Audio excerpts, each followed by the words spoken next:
Do you know what it is? Human beings don't like to just talk to each other. Yeah. You know? Yeah.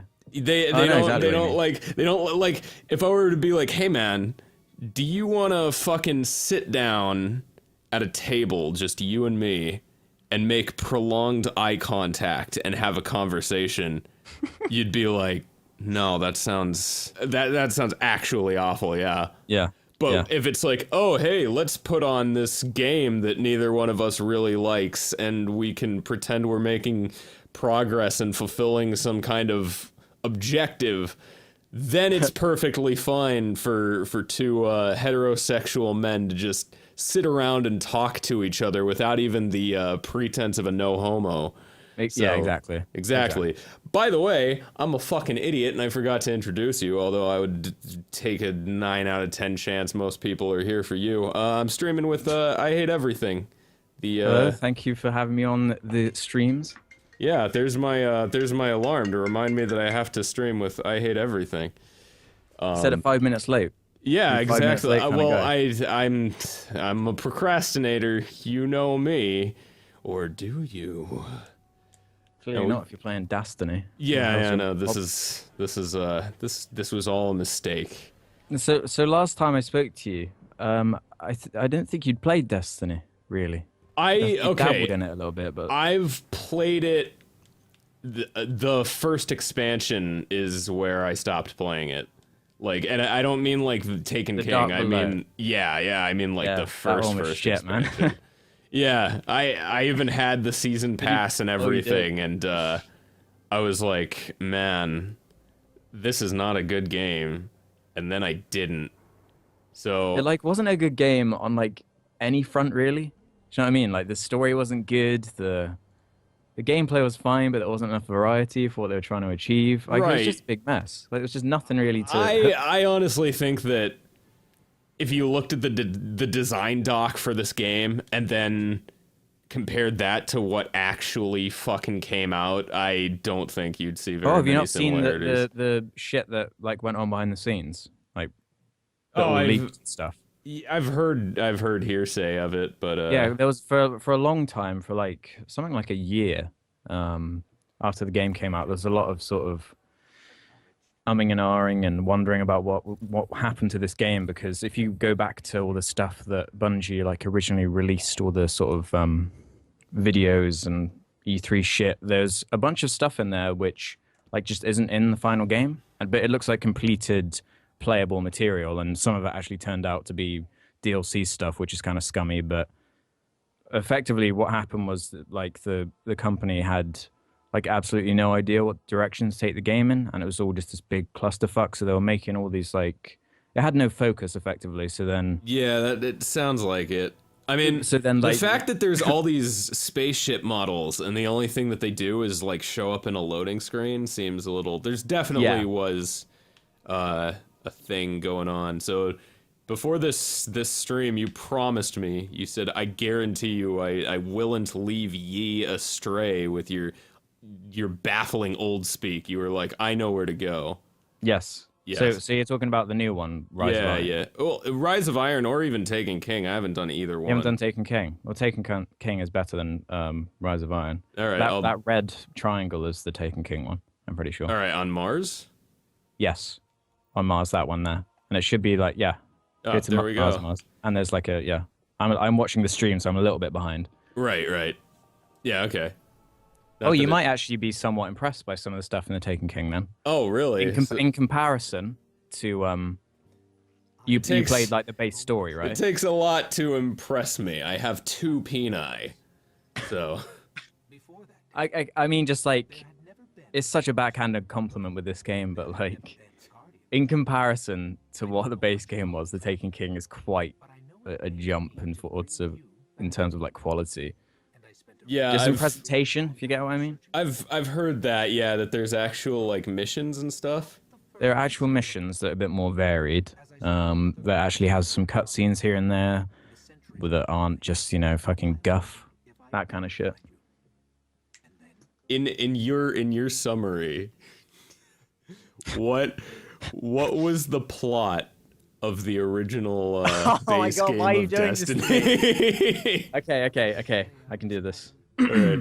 So, this thing called a ghost. No, I have to go back even further than that. I guess. Oh my God, this is actually really difficult.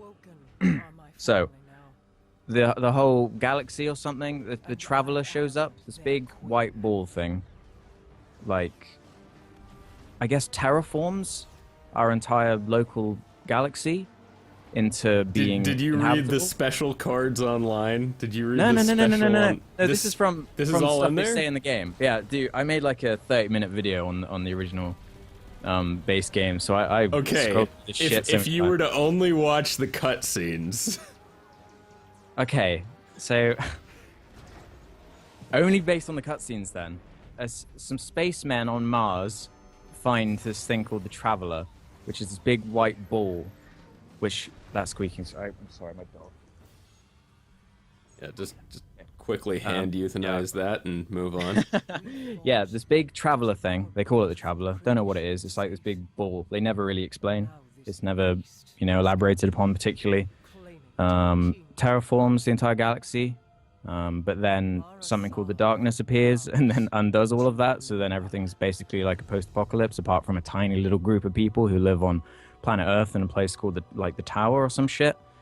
And they're like the Guardians who are fighting back because in the Traveler's dying breath, they made these things called the Ghosts, which are little robots that flew around, and then one of them finds a skeleton and brings you back to life because you were dead apparently, and then you have to go on a quest to destroy the darkness, and then you destroy the darkness, and then the game ends.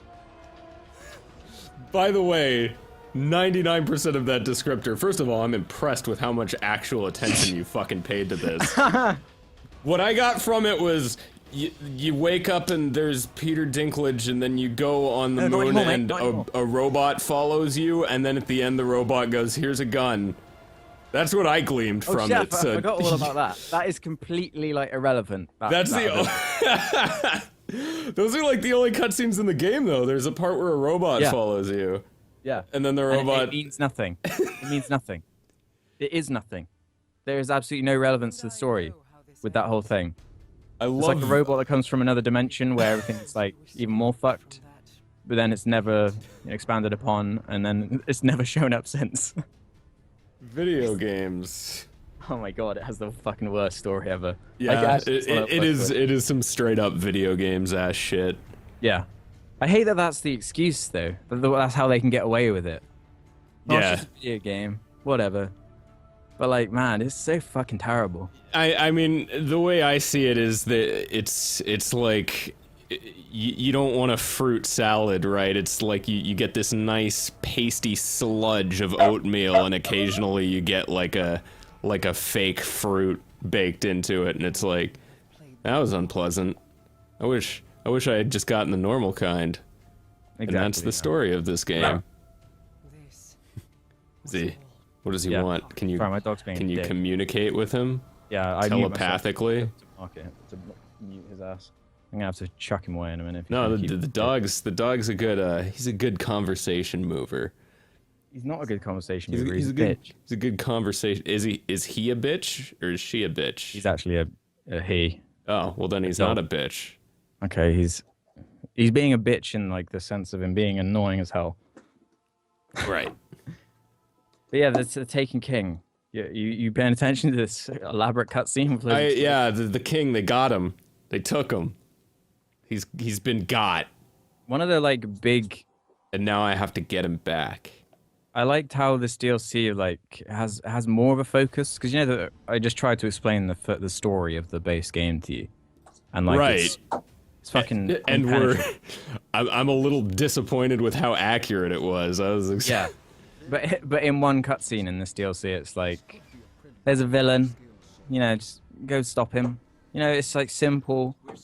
That's what I'm talking about with the first one, where it's like, okay, the story is shit, but if the gameplay and the variety was good enough, then I could forgive that, but there wasn't any of that. At least of this one, there's a bit more of both. Yeah, well, we'll see. But I'll take your word for it for now, because all I've seen is they replaced Peter Dinklage, right? They got rid of him. Yeah, I think I did hear that. Yeah. Who is it? Isn't it It's Nolan North it's Nolan now? North, yeah, it is. Yeah. Who admittedly is much better. Known in the industry as "fuck it, let's just call" Nolan North. Yeah. Yeah, exactly. It's either him or what's the other one? Troy Baker. Troy Baker, yeah, they're the two. I like Troy Baker. People give Troy Baker too much shit for being in everything, but Yeah. I like him. He's good. I mean, they've both done good stuff, right? Yeah, absolutely. But yeah, the thing about Troy Baker is like, I feel like I'm a Troy Baker hipster, cause I've known You about liked him Troy. before he was cool. Yeah, I played fucking Tales of Vesperia and Oh yeah. fuck, yeah. what else was he in? The first role I was like, this guy's fucking great. Is the Saints Row, the third one. Oh really? He was in that? Yeah, he was like kind of one of the default voices. I mean, obviously you customize your character, but he, you know, just he was so entertaining to hear him like scream on fire and shit like that. Yeah. That it was like, this guy's great, and yeah, I was like, this Troy Baker guy, he won't wear out his I guess welcome. it was 2013 when he kind of exploded because he was in The Last of Us and BioShock Infinite. Yeah, those, and then it was, then he was also in the Batman. He's been the Joker in Batman. Oh yeah, he was the Joker, and now isn't he Batman in a Telltale game or something? Yeah, he is. That's right. I actually played that. Have you played it? Is it all right? It's okay. It's still got a little bit of that like Telltale jankness to it. Yeah, I haven't played one of those games since The Wanking Dead, so it's a pretty big leap from that, but it's not like. It's because they make like 12 games like a year. Yeah, so they like never update their shit, so it's just like the fucking jankiest, laggiest. For episodic stuff, they actually stick to the releases pretty well, which is appreciated. Now they do. They used to be really bad for it. It could go like months and months without an episode. Oh yeah? Yeah, because I've like played all of the Telltale games up until about I think the Batman one's the only one I haven't played, and the Minecraft one. I just don't give a shit about that. Are you telling me that you're not interested in the deep lore of Minecraft? I bet you could give me a disgustingly accurate description of it. Not of the Minecraft one, no. I'm not that much of a Minecraft dork. I haven't played fucking Minecraft in a long time. Yeah, Did you ever get into Minecraft? I never got into that game. The only fun I had with that was like fucking with people online. I had like one huge like blaze of glory moment where I went into what was described on the forums as a light role-playing Christian Minecraft server with a few friends. Yeah, and we basically like we built this gigantic like watchtower thing, and it was a giant cube, and we lined this cube with torches. And everyone was like, "What are you doing?" And we're like, "We're building a lighthouse." And then the moderator goes, "Okay, guys, I'm going to bed." And then we just punch out this lighthouse to make like a perfectly cubical, like giant flaming swastika cube. Oh, Jesus. And then just start like ripping up the whole place. Yeah. Which is, you know, it's kind of, you know, base level trolling, right? But the part of it that made it a lot funnier is I was talking in like this like old English kind of like, "I do say good sir," like, you know, to everyone that I encountered. And they were actually like, there was like a murder mystery type of thing because they were trying to figure out who was breaking all the shit. And like one of the guys straight up saw us. So what I did was just I accused him of doing it, and they were like having this fucking like trial, like this role-playing trial of who was destroying the Minecraft world. And what were their voices like? This was all via what text. Are you doing? This was all text role-playing. And then like the next day we like went to the forums, and I like came in there. My Minecraft character was the Monopoly Man. So I made an account, put like the Monopoly Man as the icon, and I just kept going, and I was like, yes, the guy's name was like Pad or something, Yeah. and I was like, I heard Mr. Paddington whispering under his breath that he harbored ill will for these individuals whose houses he proceeded to flood. My cohorts and I attempted to stop him, but to no avail, and like shit like that, and nobody believed me. But the important thing was the guy thought people believed me. So he was like freaking out and like getting super angry. And then I went back into the server and I just started running, because on the PC version of Minecraft, if you run, it like expands the map and slows everything down. And the moderator in there had no idea how to use his like moderator tools. Yeah. So he couldn't ban me. So he was like, this guy is such an elite hacker, I can't ban him, he disabled my modding tools. And then he was like, okay, I can teleport him. So he fucking tried teleporting me into this obsidian box, but what he didn't realize is you have to like teleport it to you. Yeah. And if he was inside the obsidian box, he was taking up that space, so every time you would try to put me inside of it, he would end up, like, putting me on top of it. So he was, like, flipping his shit, like, how are you doing this? Yeah. And I got to see this whole Christian light role-playing Minecraft server come unhinged. It was a beautiful thing. That does sound beautiful.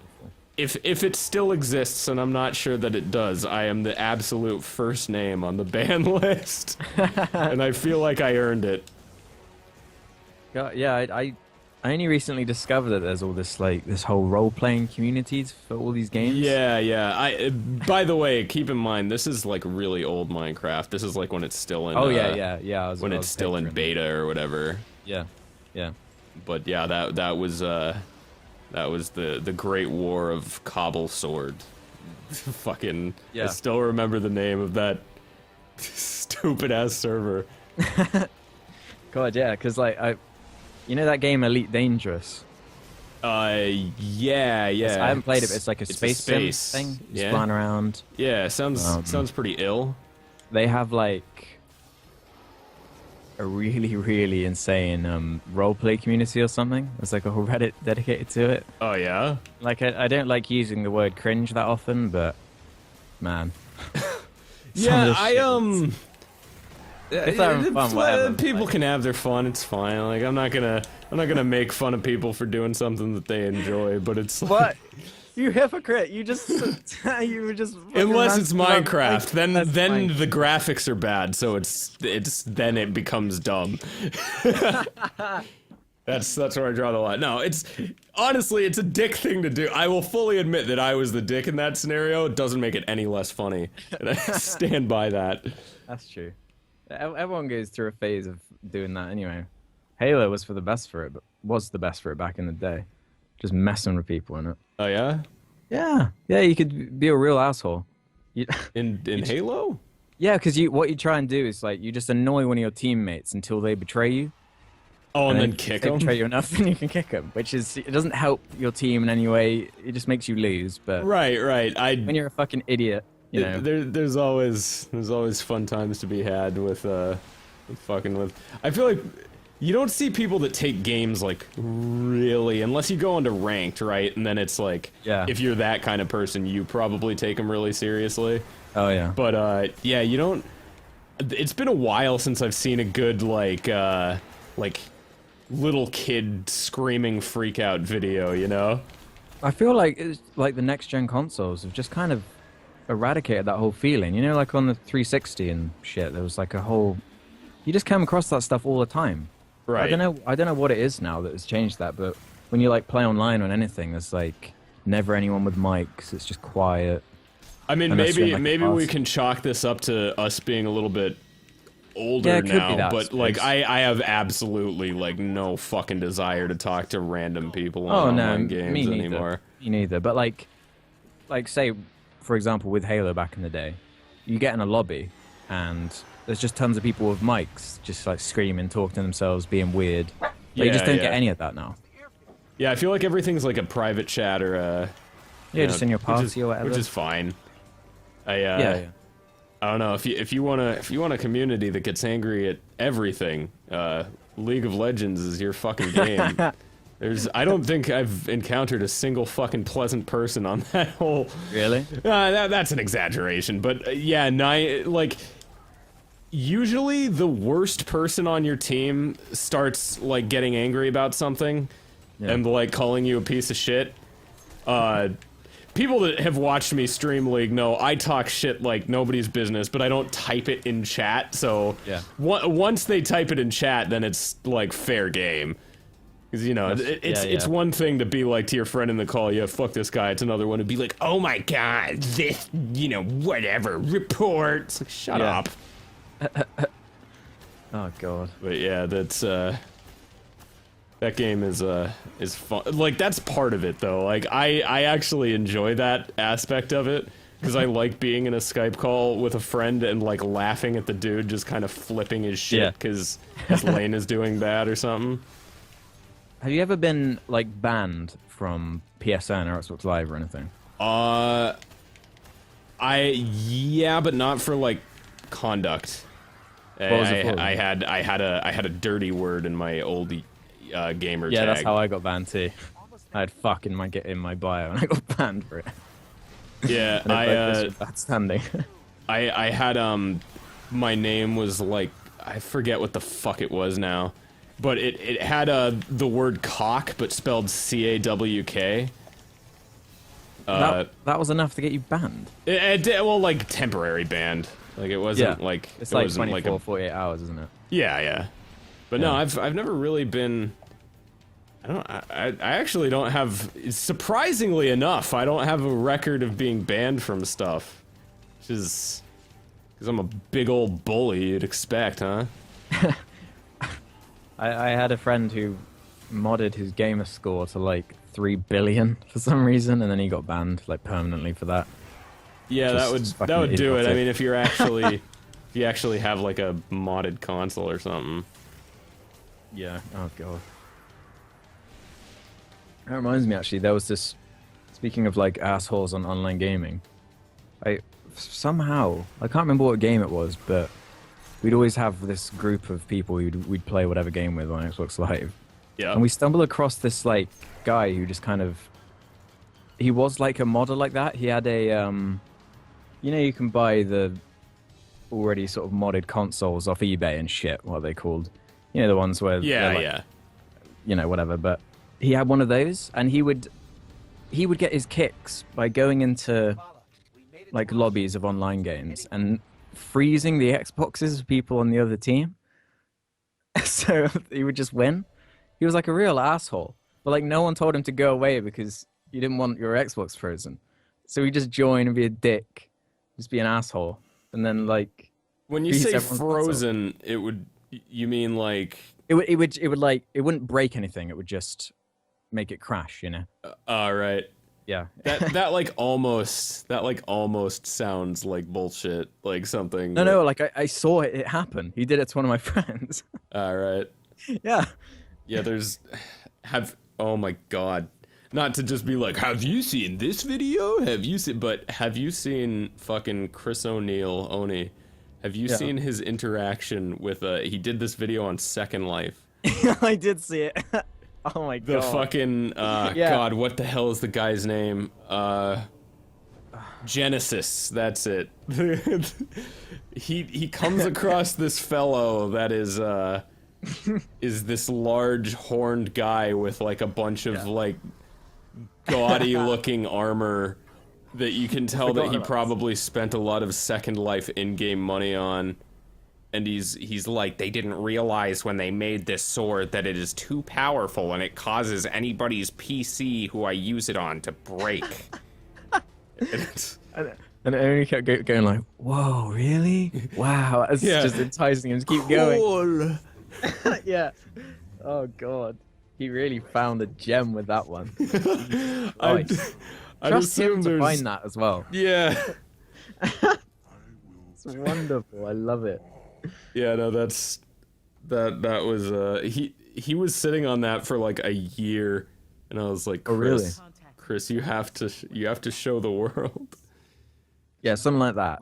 people deserve to see. Yeah, you can't not. It's like a disservice to humanity. Oh God, I'd love to stumble across something like that. But I don't know how he kept such a straight face. You know, like I feel like I'd just crack up. Right. I mean, he does. I assume that you kind of have to. I suppose you could always mute your mic or something. Yeah, yeah. I've done that a few times on Destiny actually with the raids, just finding random people and like, because it's kind of boring sometimes. So I'll just like, I've actually never done a raid because yeah, I didn't play this game enough when it first came out. Yeah. And then like by the time I got to raid level, all my friends had stopped. Well, not all my friends, but you need what, 6? Yeah. When the game first came out, you had to play it a shit ton. I didn't have 6 people still playing it because I didn't get to raid level till like months later. So by then everybody was like, "Oh, fuck that game." Yeah, the way the raids work is like, it's so backwards. Like, there's no matchmaking or anything. You have to go. Have they still not added that? No, no. You have to go to like a proprietary website and put like, looking for group, need this many players. It's like, wow, that is dicks on ice. Yeah, yeah. I don't understand it. Yeah, dude. Which is a shame, because the raids are like the best thing in the game, by far. Especially the 3rd raid. Yeah, the one that's in the Taken King. It's like pretty sweet. Yeah, I haven't played literally any of them. Yeah, but like, yeah, I think going into it now would be like, what's the hubbub about, man? I don't know. You kids and your text messaging. Exactly. Yeah. Precisely. Exactly that. All about that emailing. Yeah, all these kids, these hip kids and their buds. And their they destinies. Think they are. Jesus. When did you find out, like, there's an age, isn't it, where you're sort of good at online multiplayer, but then it hits a point where you're just like, why do I suck at like every game now?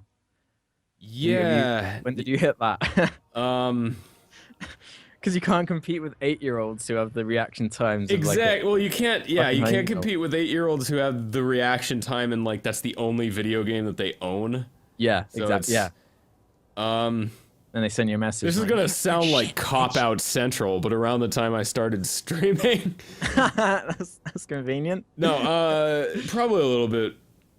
I was like really good at Halo Reach. I think was the last game I was really good at. Yeah, me too. Like, that was the last game where I could go in and like always go positive. Yeah, me too. I was ridiculously good at that fucking game. Yeah, that was like could have been a perfect game, but it clearly ran out of something. Time, probably. Yeah, time or money, but I'm talking about the campaign here. The multiplayer is also pretty solid, but the campaign, like the first half of it is like immaculately paced. Yeah. And then like your main dude, like your big buddy in the game, he literally gets shot like off screen or something. Like it just fades in and all of a sudden he's bleeding and you're like, what the fuck happened here? Like it's literally missing like a beginning of Act 3. I wouldn't be surprised if like a level or 2 was scrapped, you know? Yeah, definitely. Like that for sure happened. It's a shame, but yeah. I think considering it's actually, whereas like, you know, I feel like the parts of it that mattered are still intact. Yeah. Like the what is Eris Mom? Eris Morn. She's this weird bitch with these bleeding eyes. Yeah, I genuinely Eris Mom. I genuinely read that as Eris Mom. See, I don't have to worry about that because we don't say mom in the UK. We say mum. M-U-M. Oh yeah? Whenever you see it in a game, you just don't read it off principle? No, I'd read it. I understand what mom is, you know. But do you? But I wouldn't read it Eris Mom. Don't your British mums, don't they like eat the runt of their young? Normally, yes, if there is a runt. Or they might just eat a leg or a finger or something, if there is no runt. Right. Yeah, it's quite barbaric here. It really is. Reflection, actually. You guys You guys finally got electricity last year, so that's, you're moving up. Yeah, I got internet last month, actually. So Yeah, this new thing called the World Wide Web. oh, it's amazing. We've got Bebo, um, all your amazing social networks like that. Yeah, taps. You've got lots of taps. I'm glad all that shit's over. I really am. But at the same time, like, Funny British words are over? no. The war is done? We can... Just England is over. Yeah, it's canceled. We're done. Well, I mean, you guys quit something, so I don't... We quit being in the EU. Yeah. See, I thought you guys were playing a much better game than you were, right? Because what I would have done... SMS. Yeah, what I would have done, quit the EU so you're completely, unshackled from anything. That's when you pop off a nuke, right? You pop off a nuke, you decimate the United States, right? Gold standard comes back, and then who has all the fucking gold? I assume it's you guys. You guys invented gold, right? But we're good with the US. Why don't we nuke someone we're not good with? Because then there's no gold behind our money. We've been on this precarious teeter-totter for far too long, and I'm just ready to see it go. But don't the Americans have the most amount of weapons on the planet? Yeah, but they'll be like, no, where's our gold? They have the gold. They have the power. You can't nuke back because of the gold. Like Goldfinger on a global scale. I'm honestly surprised you guys didn't run with that.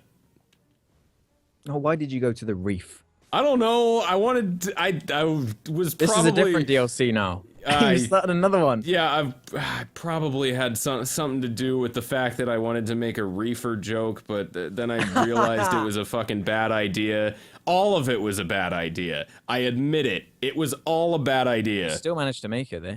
Yeah, well, yeah. In a really backhanded way. But... Exactly. It's it's like the I'm not racist butt of bad jokes. Yeah.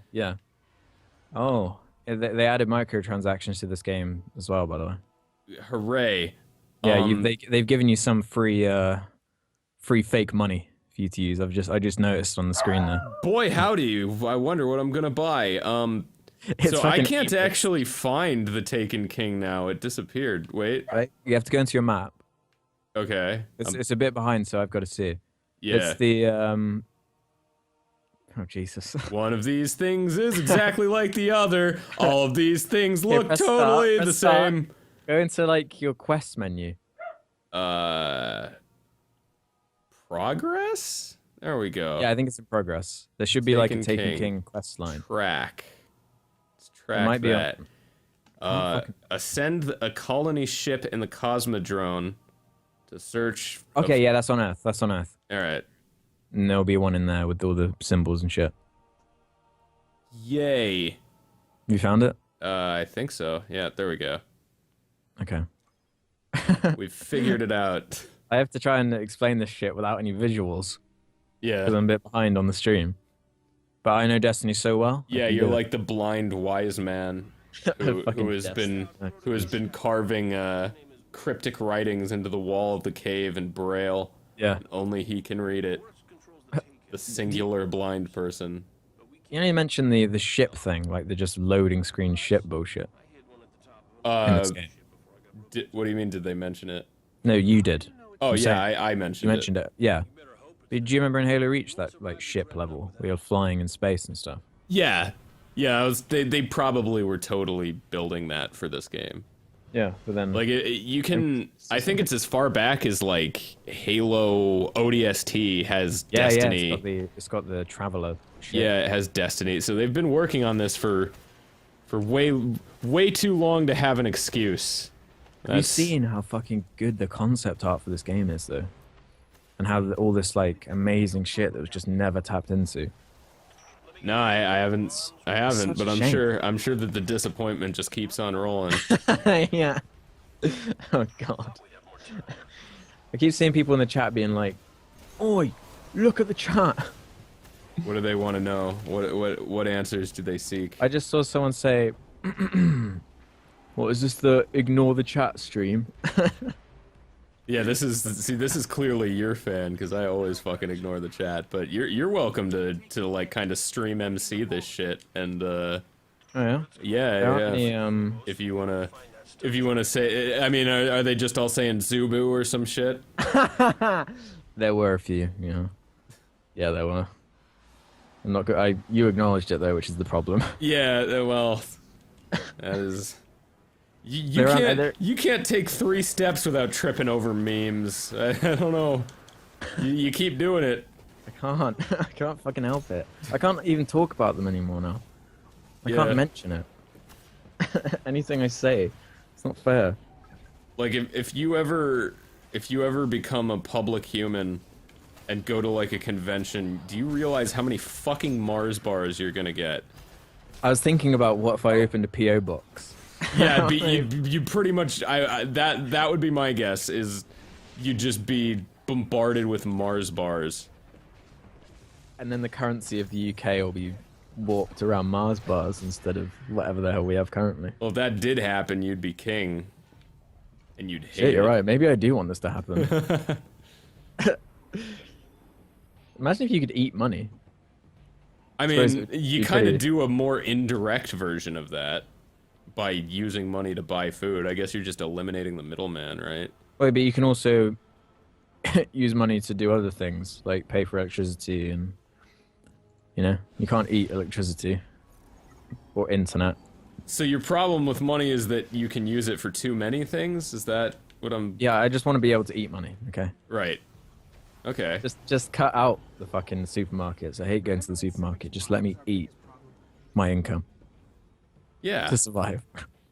Just make me a machine. Just have you ever seen that fucking terrible movie In Time or Time, whatever it is, where like everyone has like a timer and currency is time? Oh, right. The time you have to live? Yeah, I don't know that like, that's what it's called, but it might be. It has time. I think I've seen like the like latter half of it like in like a hotel TV. Like I haven't watched the whole thing start to finish, but I think I've seen like little chunks of it. It is called In Time. I just looked on IMDb.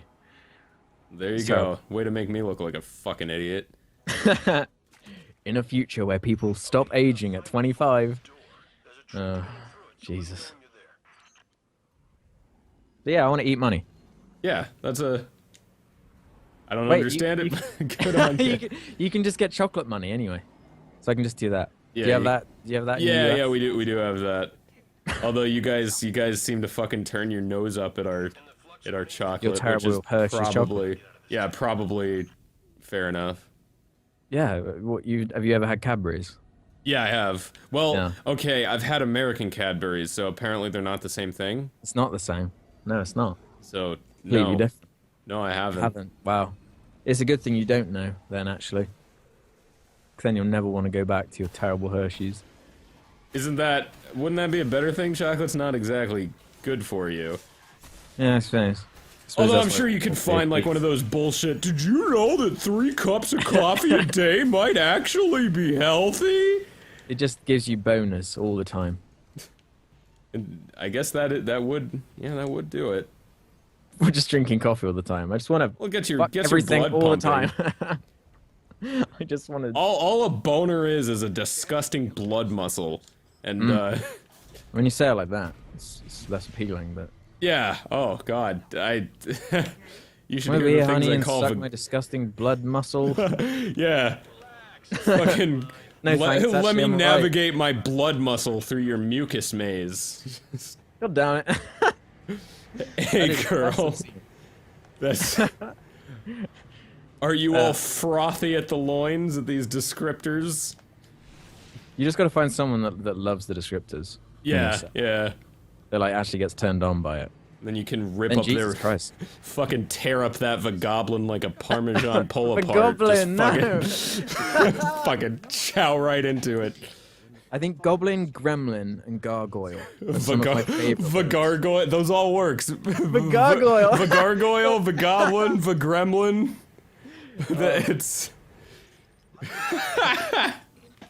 It started innocuous enough. It started as Vagoo, And then it gained the descriptor slippery Vagoo, and from there it's gone completely off the handle. It can't be stopped now. I think I'm gonna name my firstborn the Gargoyle. If it's a girl, yeah. So Destiny. Who fucking cares about Destiny? This is Everyone the does. real Are you meat. serious? Everyone loves the Destiny. They the charity. What? Do they donate half of all like the Destiny silver? Oh hell no. Goes. Oh hell no. Are you crazy? This is Activision we're talking about. They're gonna make that money. Unless they make 1000% profit on every game, then they just get rid of the studio. Right. You want to make money somehow, dudes, in the AAA games industry? Oh Jesus. No, thank you. Is this what I'm supposed to be fucking doing? What, climbing the thing? Yeah. Yeah, keep climbing. And there's like a thing you scan.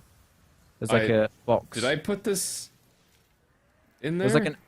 It's like stop dancing, and there's an arrow on the thing. Yeah, I think I killed the thunder. Don't worry about it. The thunder has been taken care of. Thunder. It's dead. They're all dead. The community of this game is gonna be dead before long. Yeah, see, this is the thing. Okay, I do know literally one person who plays this game and actually likes it. Really? Every other person who plays this game is just like stuck in the Skinner box. Yeah. And hates it, and they know it, and But yeah, they still play it though, right? They do when a new expansion. Yeah, when a new expansion comes out, they'll begrudgingly buy it and then play the game again. And some of them even lie to themselves for like the first week. Wow, this is really good. Yeah. No, actually, nah, it wasn't. Do you find you, much like myself, are a cynical bastard? Do you ever find yourself? That's terrible. Sorry. Yeah. Do you ever find yourself like immediately kind of disliking a game or something that you can tell? You can see through the ruse. Right. And everybody is like, no, you're wrong. It's a good thing. You're just being a dickhead. Especially if you, God forbid, make a video or say something about it on Twitter, you get hammered.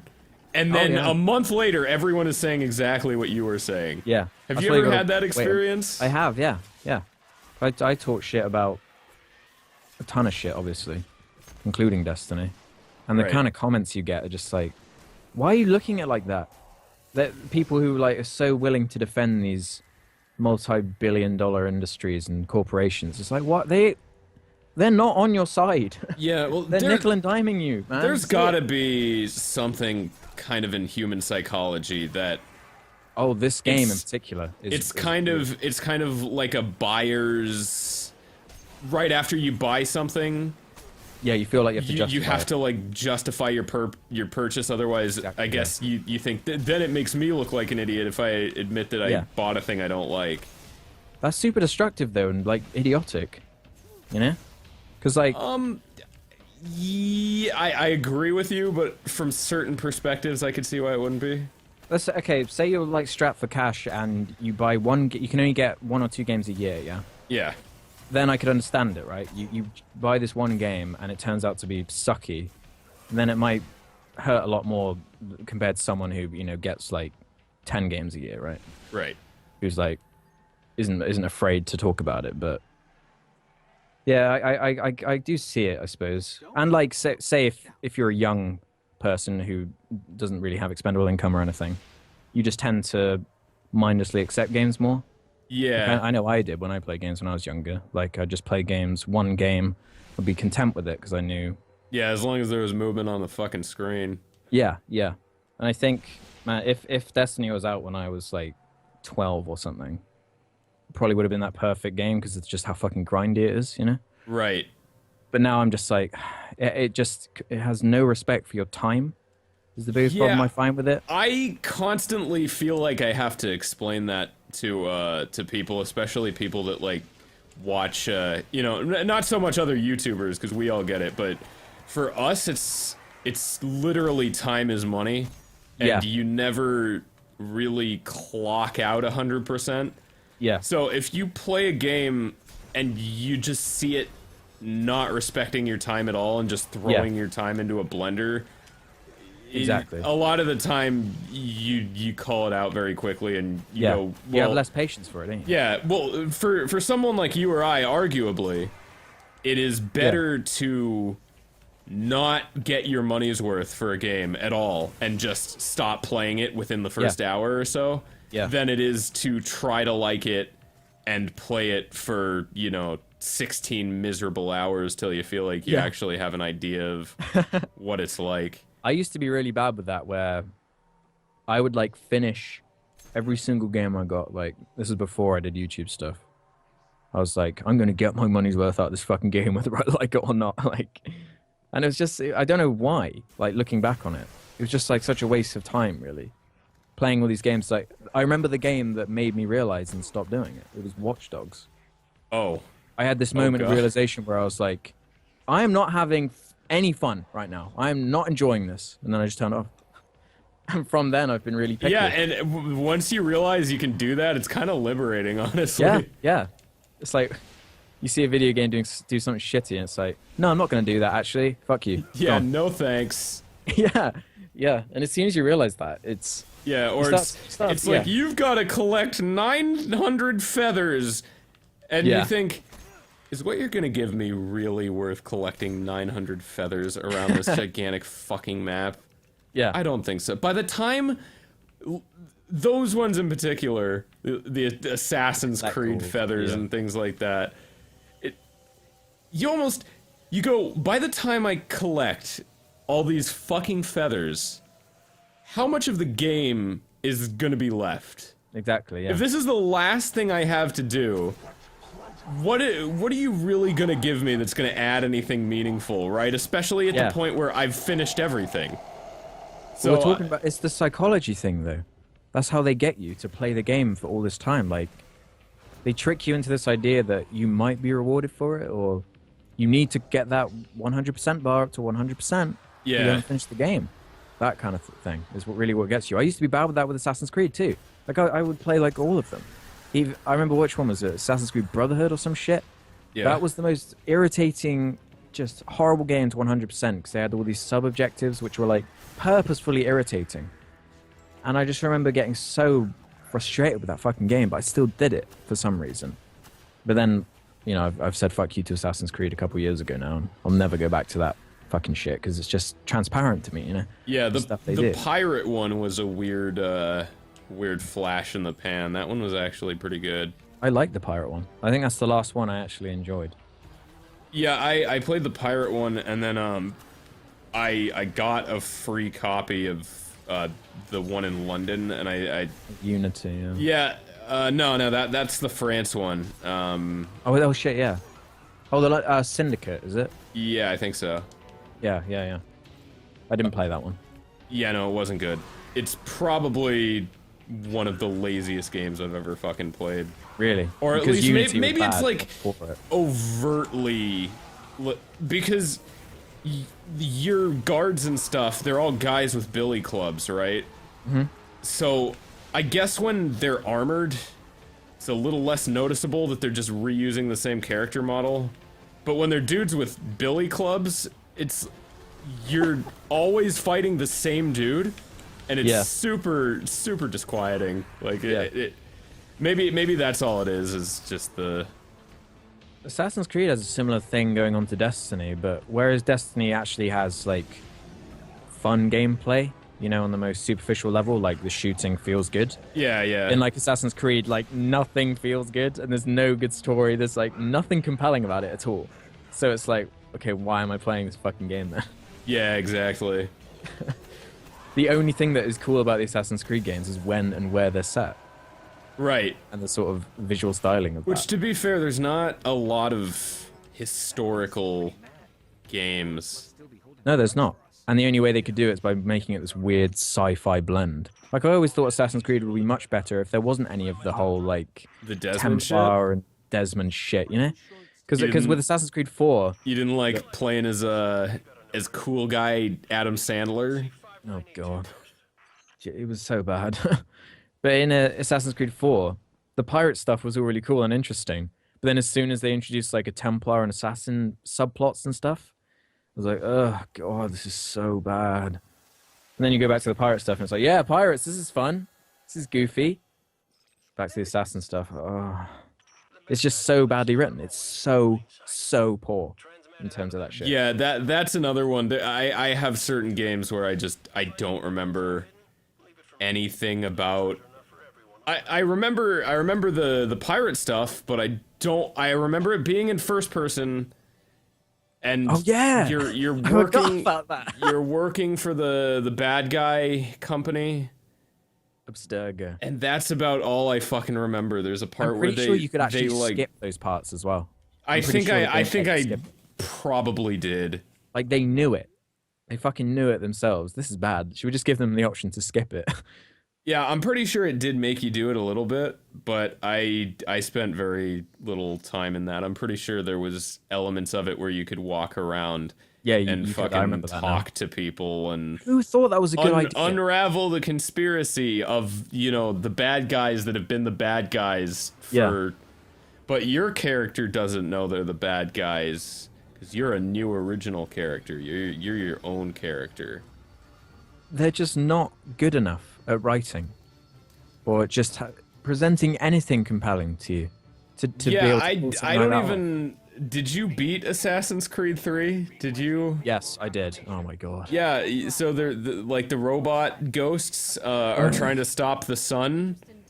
Yeah. It just turned into like Mass Effect ending thing where it's like we were the creators all along. Now we're gonna destroy everything, and now we're gonna be, that fucking trope of the thing that used to be there finally coming back. Right. Yeah. Halo, Mass Effect. Like every science fiction thing ever. I mean, this is just a general rule. 9 times out of 10, there's, the mystery of something is better than the actual result. Yeah, exactly. But I feel like it's especially true with when you go into sci-fi that gets to the point of like how the universe was created and shit like that. Yeah. Because I feel like the latest Halo games have just been a complete fucking mess. I've watched kind of a full playthrough of Halo 5. I replayed it the other day and I'm just like, God, I'm so tempted to just make a video breaking down this just awful story. It's so bad, what you were just saying. They just focus so much on stuff that the old shit, how the universe was made, all these systems and boring shit that was put in place billions of years ago that's now coming back all of a sudden to destroy the world because I like how at the end of Halo 4 Cortana was a bridge and then she was a bunch of little Cortanas and all the little Cortanas jumped on the bad guy and he fell off the bridge going no. Yeah. Don't worry, she didn't actually die. She's back. She's fine. She's fine. She's a villain now. Yeah. Oh my god. She's evil. I find that so many video games have this problem where they just want to be grand all the time. They want to be the biggest, most important story you've ever heard. This is the most important thing that's ever happened in the fucking universe right here. Like, no, that's not interesting. Dial it back a bit. Because when they do that, they never have interesting characters. They never have, like, any interesting plots or anything unfold. So it's just so fucking vapid. Yeah, that's the thing is characters kind of make a story. Yeah, like you could have a stupid story like any of these ones, but if the characters were interesting... Breaking Bad has nothing to do with saving the fucking world. The stakes in Breaking... Like, remove yourself from the investment of Walter White and the stakes in Breaking Bad are pretty much non-existent, Like, how boring would that be if you didn't care about any of the characters? If it was just about this guy who made drugs, who made crystal meth, and then stuff went wrong, sort of. But you didn't care about characters. They never developed anyone. You never knew what was going on in their heads. You shot some people in a video game. Then it ended by the sequel. Like, it's so important, but I don't know how it just seems so obvious to me. that that's how you make a story work. Because if a video game like a Halo game only has like 4 hours to tell a story, surely like a character-based smaller thing would be easier to pull off than a ridiculous. The world, everything's changing. Whoa, it's this thing that's been dead for dormant for 1 billion years, and now it's back. It's like there's Yeah. so much Well, I shit mean, to that's like The Last of Us is not incredibly explain. I was gonna say that too. complicated. It's just like a very simple story, kind of about two characters, really, Yeah. at the core of it. And And that's why it works, and that's why it stands out to so many people. Where it's like, but most media that tells stories already does this, right? Like this is expected. yeah, This is what everyone should be doing. Like there is a place for like grandiose storytelling still, obviously, but the way they're doing it, it's not the way you do it. It's not effective. I don't know, because like say, BioShock Infinite's quite a grandiose story, right? right. I have some feelings about that one, but Yeah, I don't think it works fully, but compare that to like an Assassin's Creed, a Destiny. At least I feel it's like kind of doing something. it maybe not quite as dumb, but it almost goes the route of the Sunspot gods at the very end of at the end of Infinite, maybe. Are you talking Yeah. about the first one, or are you talking about Infinite? Let's say Infinite first. All right. Yeah, I didn't like I didn't really like how Infinite ended. I don't like the ending either, particularly. The like infinite universes thing. Yeah. Well, they basically spend the whole game. I'm not gonna spoil it, I guess, for people that haven't played it, but Come on, dude. It's been 3 years. All right, fine. They basically spend the fucking whole game building up this character, and then at the very end, it's like, oh, and now she's God, and all of her fucking character traits go completely out the window. Yeah. Like she's not the same character at the end of the game than she is 5 minutes before the end of the game. Yeah. Which Yeah. that kind of bothered me. I just saw a thing in chat saying it's a damn video game, not a movie.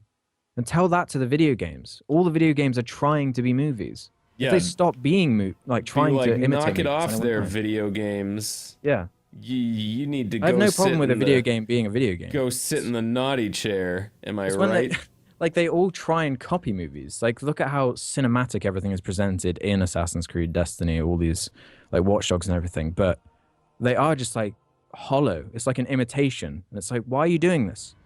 It doesn't work. Do something else. Like Yeah, cut it out, you. I think every single like video game story that works is one that does ignore that whole grandiose thing.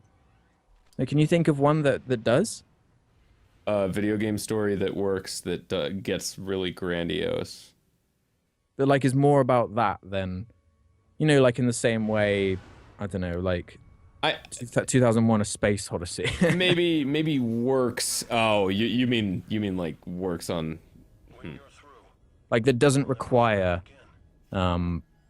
like character depth to like work as a thing. Like it's just. I mean, a lot of arguably a lot of like older games, like retro games that really work. It's not super I don't know. Are you talking about specifically where the thing is like it's the universe? Ooh. Or are you just saying? I don't know really. I just don't think you can't tell like. Because if we're setting the stakes as high as like saving the world, right? Yeah. Like, which is fine. That's a common trope. Yeah, is that the only requirement for, or does it have to reveal a greater purpose of the universe? But then at the same, I'm thinking about movies, or books or whatever. Like Lord of the Rings is about saving the world, effectively. Yeah. But if it's just that saving has the a ton world, of characters.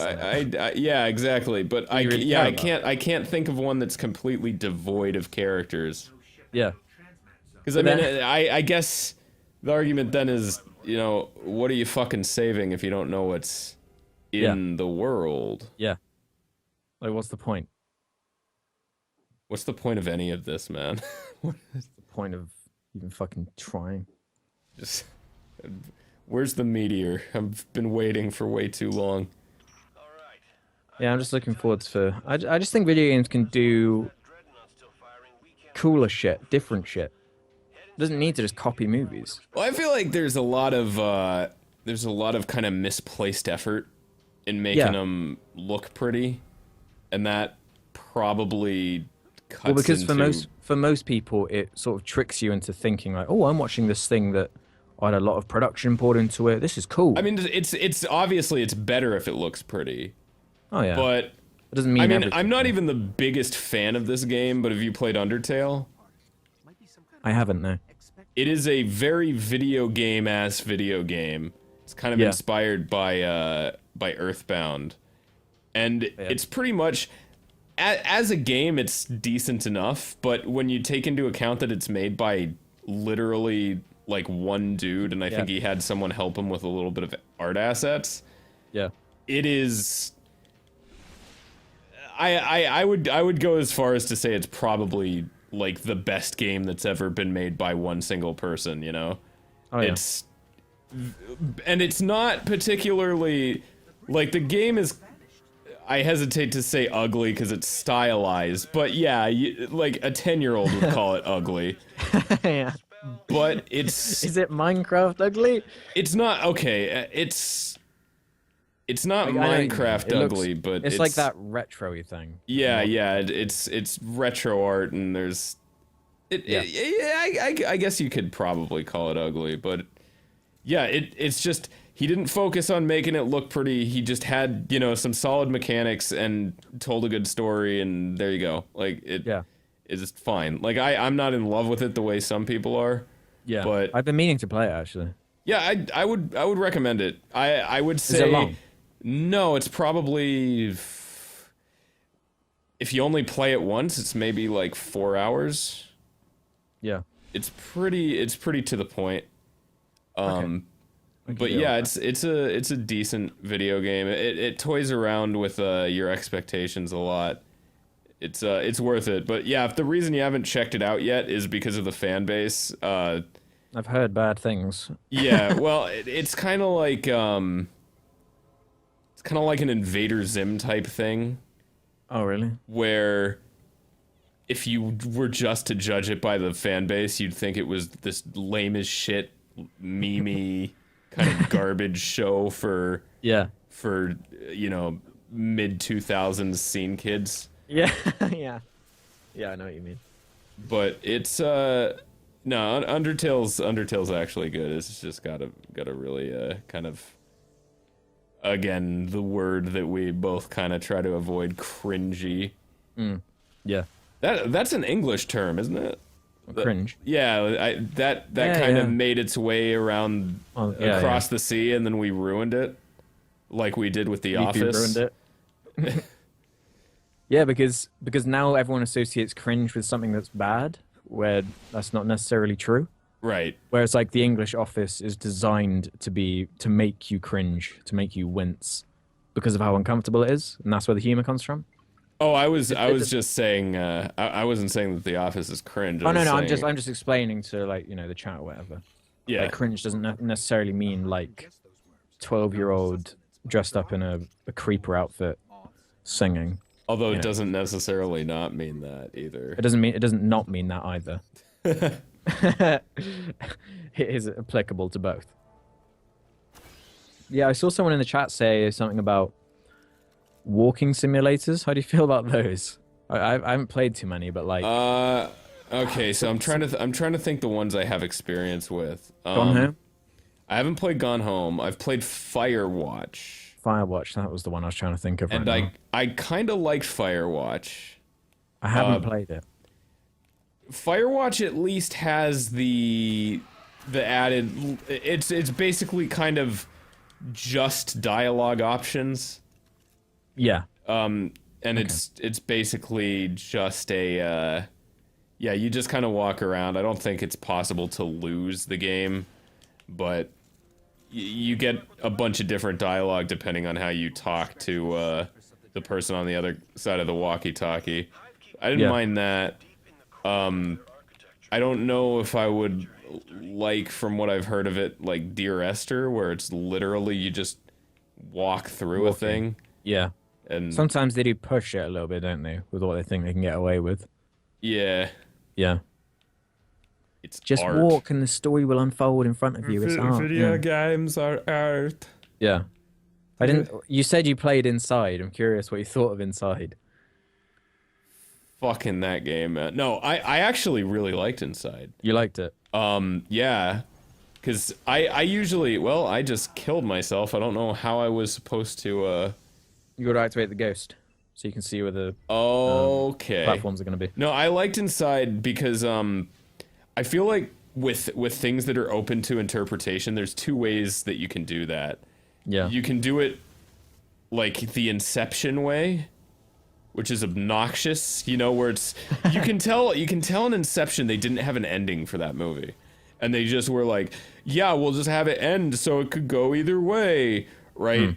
With Inside, it has very structured plot beats Yeah. that are not explained, but it has a definite kind of beginning, middle, and end, but Yeah. what it leaves open to interpretation is the why, which I find that super interesting. Like, I was talking with a friend who had played it, and we had come up with a few different theories on, you know, what the fuck was happening in that game, and all of them worked, right? But you couldn't take out elements of one and put them in another, or at least not all the time.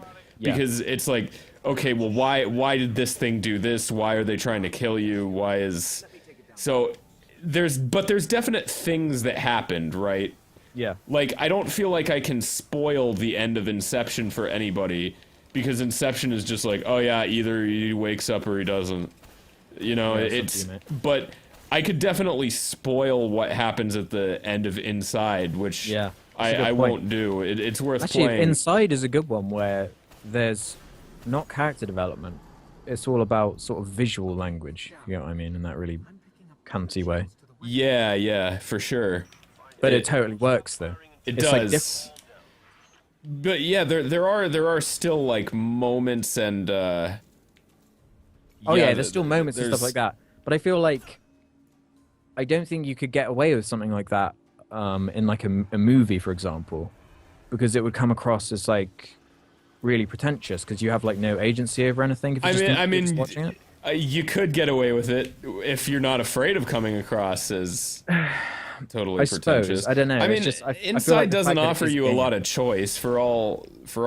No. It's very directed, but I feel like the fact that it is a game is kind of important to what it is. Yeah, that's true, especially the end. Yeah. Where the themes of the game like makes sense because of what it is, I think. Yeah, that's a very good point. Now we're getting into like direct theories, but I think I know exactly what you're talking about. Yeah. But no, Inside was definitely interesting. I could totally see someone thinking it was like pretentious crap though, but I feel like you just have to think about it, or have some, or if you play it and you don't get it, and then and you're like, I don't get it. I'm not 100% sure that there is a correct way to interpret it. No. No, I don't think there is either. But do you think that's what makes it interesting? There's a difference between ambiguity and just we're not going to give you the answer. You know, like that's when you do open to interpretation right, which is admittedly hard to do. Then it's a ballsy thing to try. Yeah, exactly. Because when it works, it is like really satisfying. Yeah, but like it like rolling with this, Inception goes for 1 second longer, and it's no longer an open ending. You know, there's not anything like that in that game, right? Where you feel like you're not getting part of it. Yeah.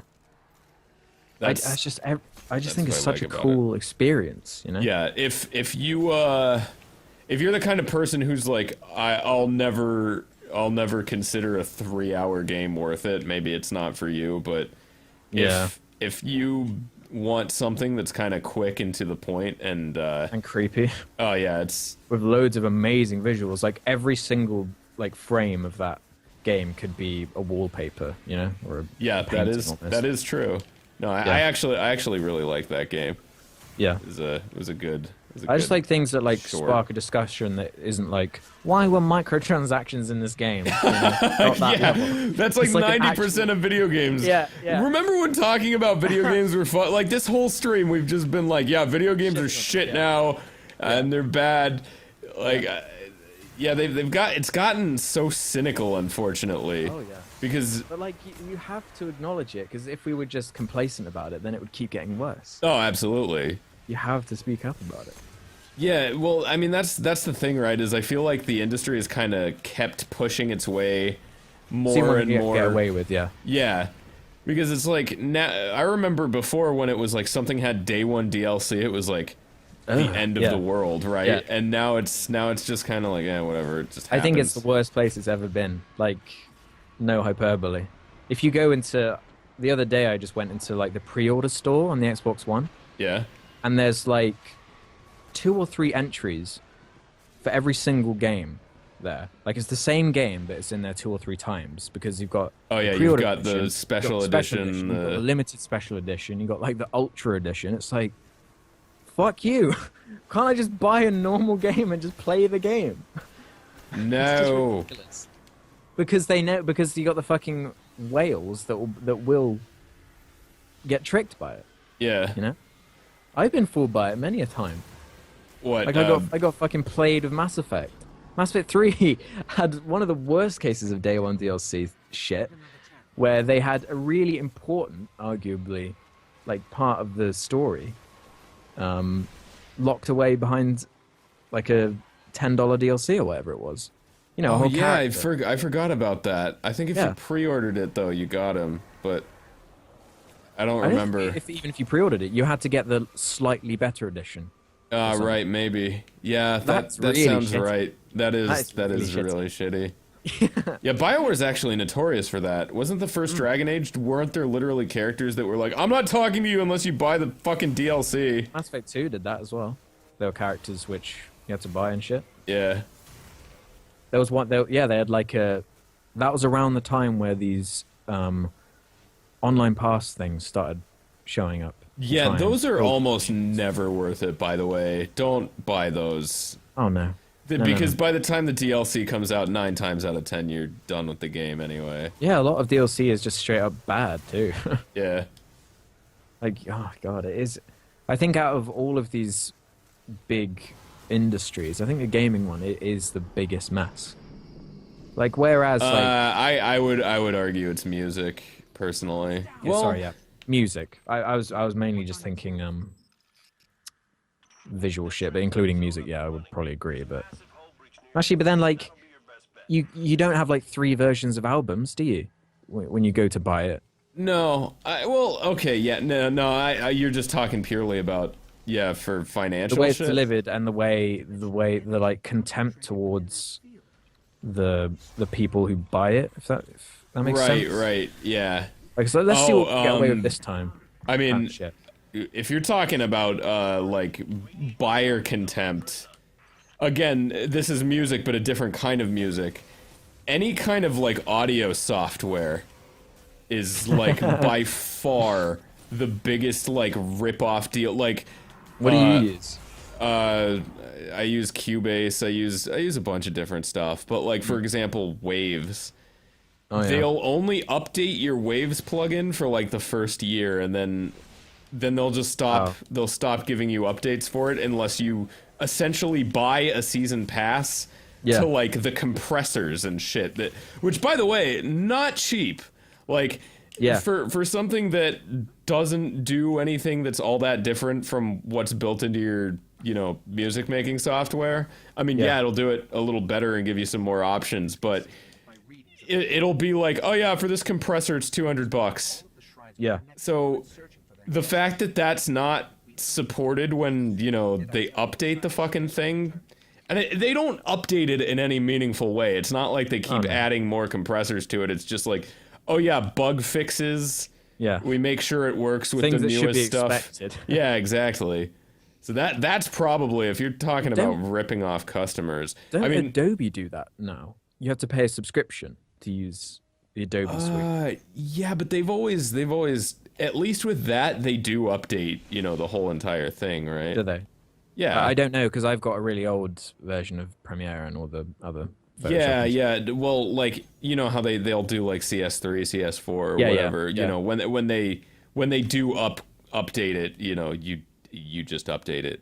Like you always have. I quite like just being able to buy a bit of software though, and just using that and not have to worry about. Yeah, but it's breaking shit. Again, Adobe has been kind of ridiculously overpriced anyway. So I actually do have the cloud because it's like if I were to buy, you know, I was thinking about getting it, but I wasn't. I'm not sure. I haven't talked to anyone about it. If it's any good or not. If you use enough of the programs, then it is. I use like all of them, yeah.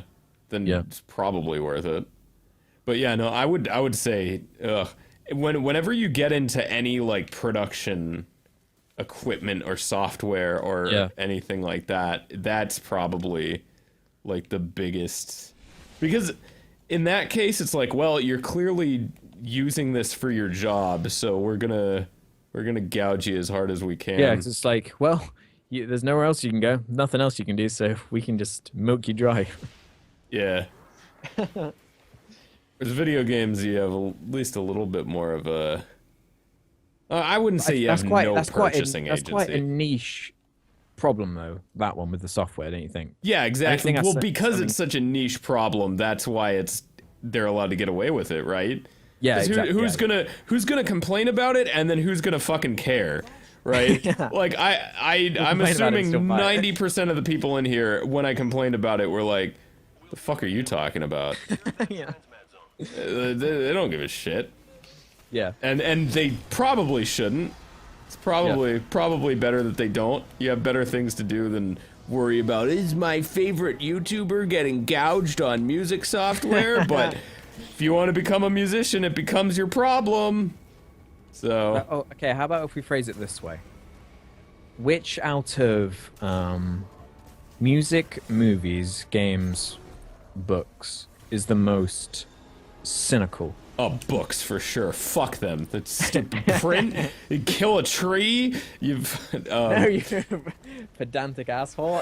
You know what I mean? The most cynical I would definitely say is music. Music. Yeah, by far. Yeah. That's. I think so. I would say though. I find it hard to disagree with that. Music is probably the most. Like the most like one guy in his bedroom can do it out of all the mediums. That's true, actually. So music actually, it's kind of gone in two completely opposite directions, where the indie scene is amazing right now. Probably better than it's ever gonna be, or than it's ever been. It'll probably just keep getting better. Yeah. But yeah, and then what's mainstream is pretty much as bad as it's, you know. Maybe not. It's always been like that, though. Yeah. Well, I feel like technology has advanced to a point where you can just create a celebrity. Oh yeah. Like no time required. Yeah, exactly. Like it doesn't take anything. I remember being in a fucking grocery store and hearing NSYNC, and like. Before I even realized that it was NSYNC, the fucking thought that popped into my head was, whoa, actual singing. Yeah. At least it used to kind of take something, you know?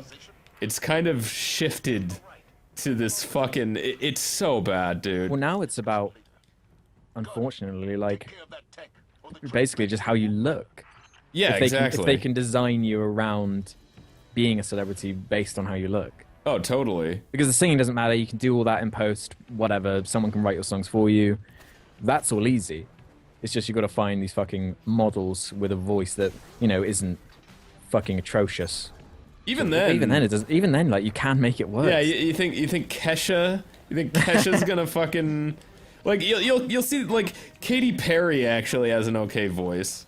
Like you'll find the occasional one where it's so fake to me. Oh, she is, but like if you've ever heard her like unplugged or acoustic, it's a completely different thing. But I mean, that's the thing, is even in the case of like Katy Perry, or even some people would claim, and I haven't looked into this, Nicole Minaj apparently has an actual like musical background.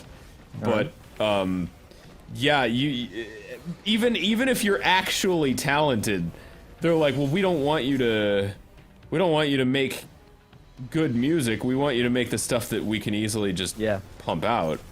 Because it's like, I feel like a lot of people who listen to the radio literally just don't care enough about music to look for better stuff. I mean, look at the fucking Grammys, dude. If we were actually like, the Grammys is not. It's not like the Emmys for music. It's like the Kids' Choice Awards for music.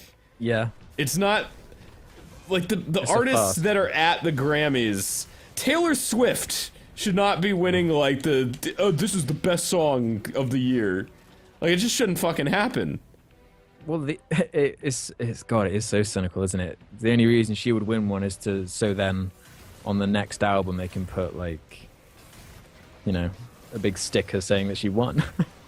Is that even it? Does it even matter to them? I think it's just I don't know. Well, that's like know. the reason like the Oscars exist, isn't it? It's like a big fucking circle jerk.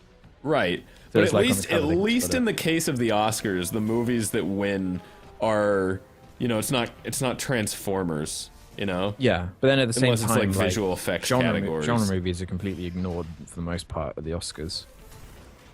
Yeah, I mean, that's not... Mad Max winning like loads last year, which was pretty cool. But oh yeah, that did happen, didn't it? Yeah, I forgot about that. I don't know. I've liked... like, Birdman was good, that won an Oscar. Like, you'll see the occasional one where it's like, I would never want to. It is a bit better now. Yeah. Half a decade ago, it was fucking awful. Right. It's so predictable. Yeah.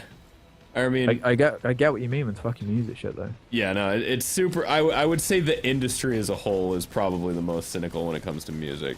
Yeah. But there's some very fucking good music out there. Yeah, that's the thing, though. There's always amazing quality in all of them. There's always good movies. There's always good TV. There's always everything. But I feel like with good movies and good TV, like especially like TV, right? Like generally, what's popular for television, at least, is what's good. I mean, you'll run into the occasional weird one that gets stupid popular, like, you know, your Arrow, Big Bang Theory and shit like that. Yeah, Big Bang Theory or Family Guy, yeah. But like Breaking Bad could have been. Yeah, it's such a not widely appealing premise. I hadn't thought about that. And you know, what's fucking House of Cards? Yeah, that's another one. It's about corrupt politicians. I love that fucking show. Yeah. Yeah, it's great, but it's very like that. I could see winning like an Oscar as like a movie, right? Like it's not completely detached. Where that's TV's doing a really good job, actually. TV in a lot of ways is kind of crushing like film. Yeah, well, you can do a lot more with pacing as far as television goes. And characters, yeah. Like, God, there've been so many good shows recently. But whereas I was thinking about it, how many good films have been released this year? This year? Yeah. How many have you seen that are actually been good? I'm trying to think of the fucking last time. Kubo and the fucking... I really wanted to see that. I've heard that that's really good. I haven't seen it, but I've heard that it's great. So I'm just taking people's words for it. I'm literally... You're struggling to think, aren't you? Yeah, but I mean, 2014 was really good. It was a Birdman, Nightcrawler, I just saw Whiplash. You only just saw it. Yeah, that is a fucking great movie. Yeah. It's got one of the best, like, ending scenes of a film. Oh, I just got to get a package. Hang on. Yeah. Put your dog in the box. Just seal it up. Just close it in. Mr. Hatred of All Things is an angry person, and he lives in the wrong side of the world. And it's backwards. And when they flush the toilet, it goes backwards. Or yours goes backwards. No, we made up the toilet. Did you? I don't know, probably. We made up voting, so... Fine. Yeah, what was I saying? Something about Birdman being good. Birdman was good. Whiplash is good. Yeah, that 2014 in particular had like a lot of really good. Yeah. But yeah, no, I can't think of like almost any from this year. I'm sure that I'm forgetting. Some ones.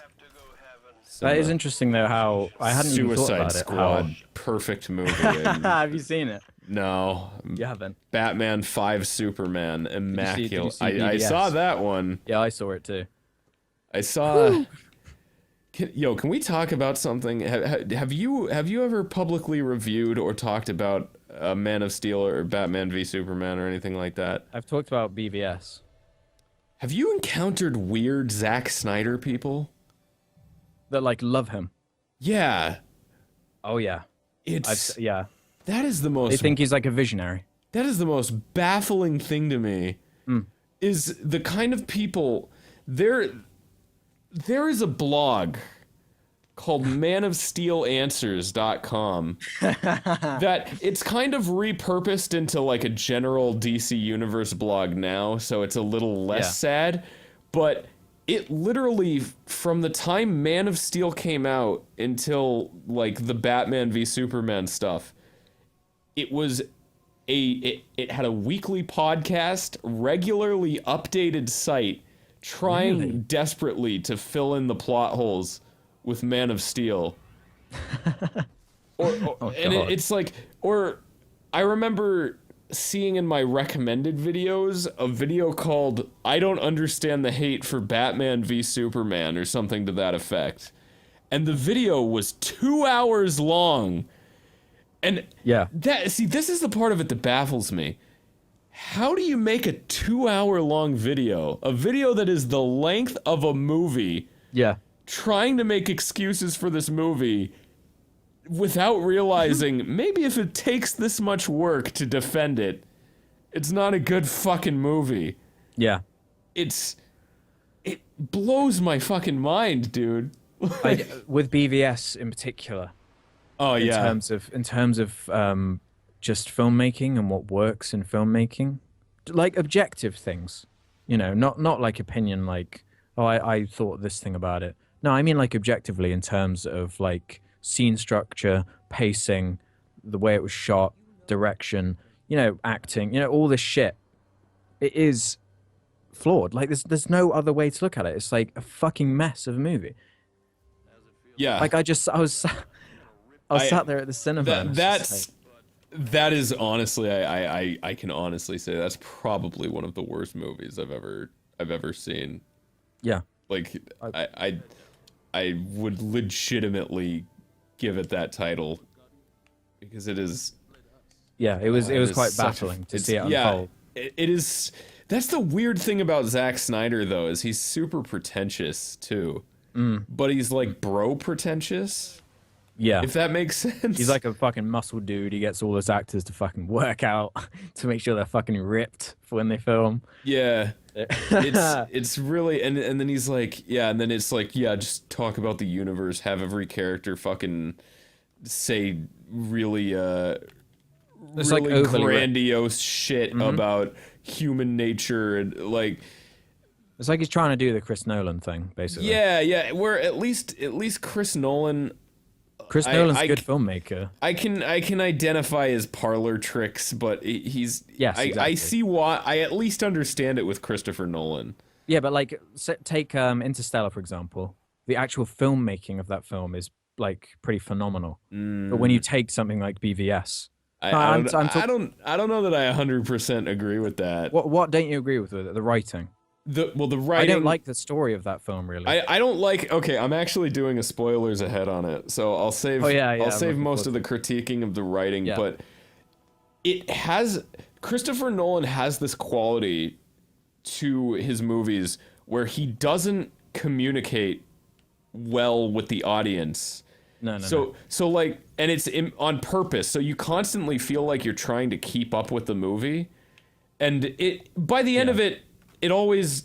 Okay, so here's a perfect example, right? There's a scene in Interstellar right after they go into space, and they fly up to this fucking thing, And there's about a 10-minute scene where they're doing all this stuff on computers. Their ship is linking up with this thing. Oh, yeah. I remember. And while you're watching that scene, you have no idea what the fuck is going on.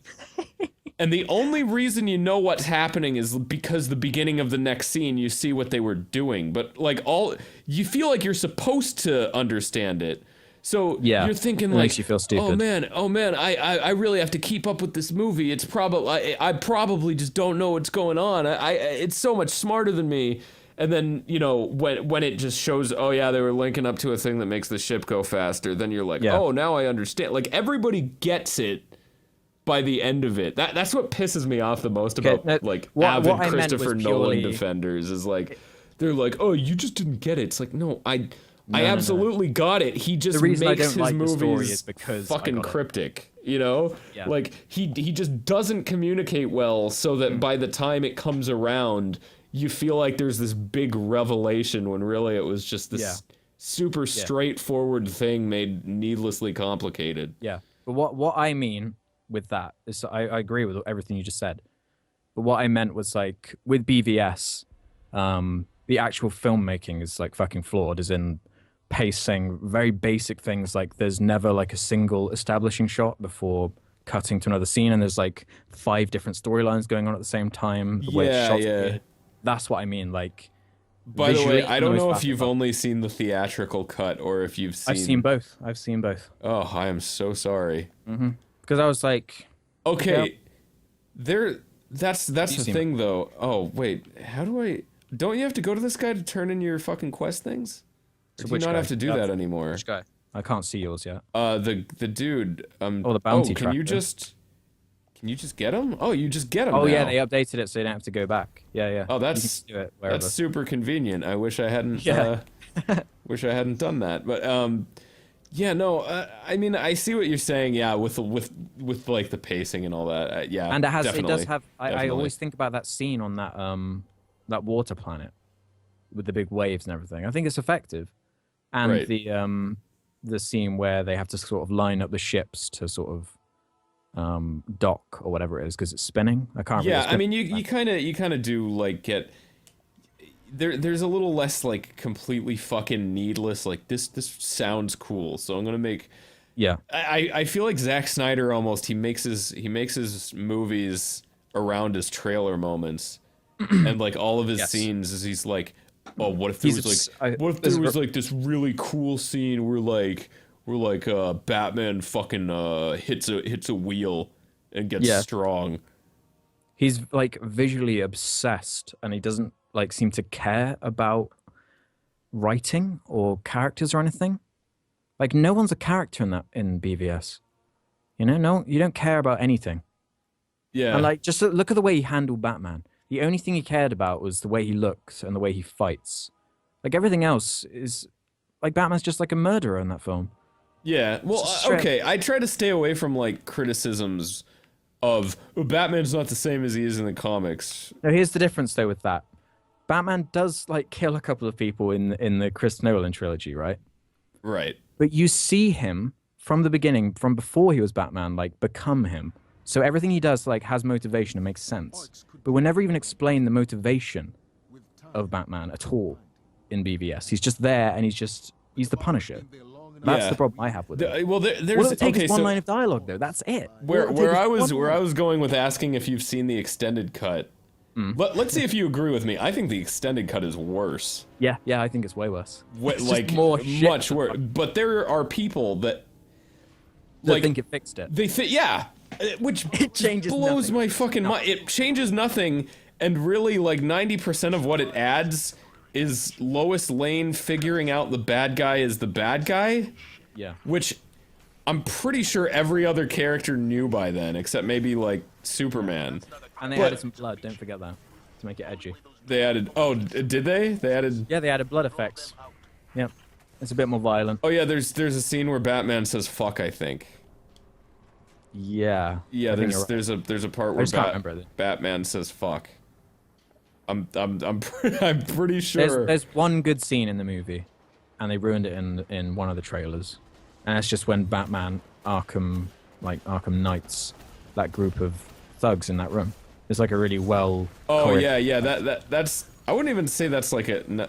Okay, maybe a good scene just because it wasn't really meant to do anything other than be a cool action scene. As far as like you get the same out of it if you upload that clip and put it on YouTube as you would watching it in the film.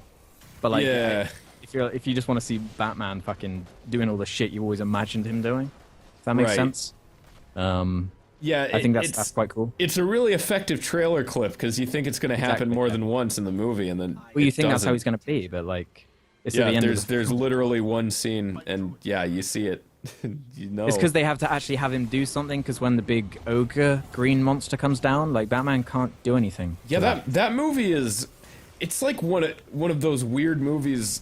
Like, you remember like 80s trailers, how they would spoil like the whole movie? Yes. Yeah. That movie had that. Like, the whole movie was in the trailer. I don't think it would have made a difference, though, to be honest with it. No. The film isn't ruined because of what was in the trailer. No, not really. Fucking ass. Yeah, that's God. But yeah, no, I'm just the weird Christopher Nolan people are. I can't. Yeah, I feel like it's a phase you go through when you're around 15, I think, and you're just like really starting to get into movies. Is the Christopher Nolan thing where he's like the best filmmaker you can think of, type thing? You think that I have a few theories behind it. That's one of them. That he makes movies that like teenagers will think are deep. Yes.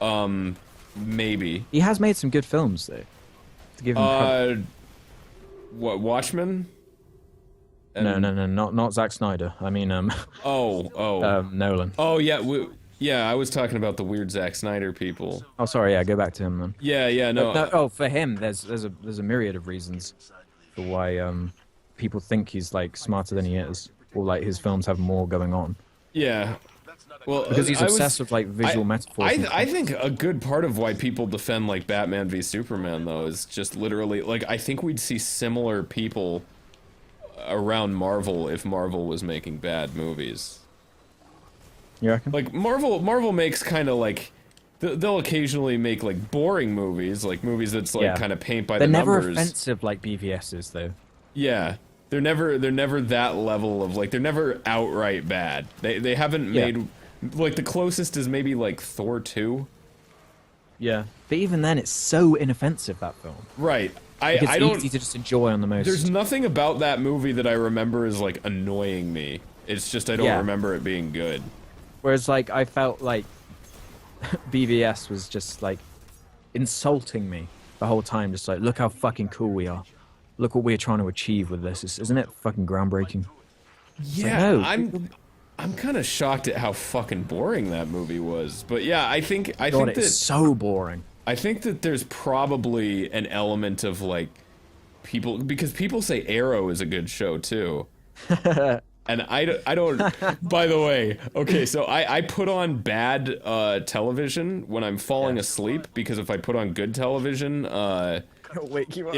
I'll stay awake watching it because I actually care. So I'll put on bad TV so that like I can doze off and not give a shit about it. Arrow. Have you ever seen Arrow? I've seen some clips from it. All right. Let me break you down how the show structure is in Arrow. There's an A and a B plot. Mm-hmm. They're both about the same fucking dude, but. Really? The very first scene of the show is he's on an island and he shoots a bramble bush with a fire arrow and a fishing boat comes and saves him. All right? Right. So keep that in mind. That's a fine backstory. You don't need anything more than that. The B plot, and by the way, this spans. I've seen maybe the first 2 seasons. It spanned both seasons. The B plot is a flashback to the island.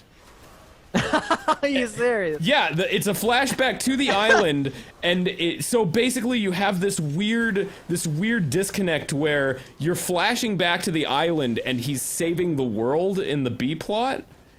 Yeah. So it makes it more like when he comes back to the city and starts fighting thugs, it's like, okay, so this guy already saved the world. I shit you not, there's a point where a character undies a dead character undies in both the A plot and the B plot. So you watched 2 seasons of this. Are you serious? I didn't watch it. I fell asleep to it. Okay. So I probably don't know the.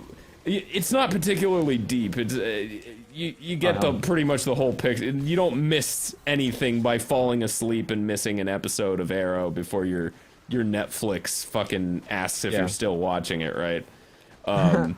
But yeah, so this character fucking undies in the A and the B plot, and it's so weird because it's like then he knows the character is alive, but the character is like the sister of another character. So like throughout the whole first season, he's like apologizing for like the death of this character, and then she comes back in the A and the B plot.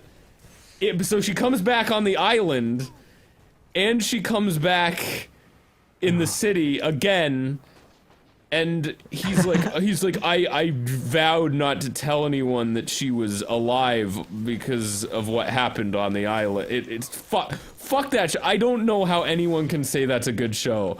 It is baffling to me. I wouldn't even recommend it unless you do exactly the same thing I do, where you need white noise to sleep, but you don't want to be kept awake. That's the only way I'd recommend that show. It doesn't even seem so bad that it's good, though. No.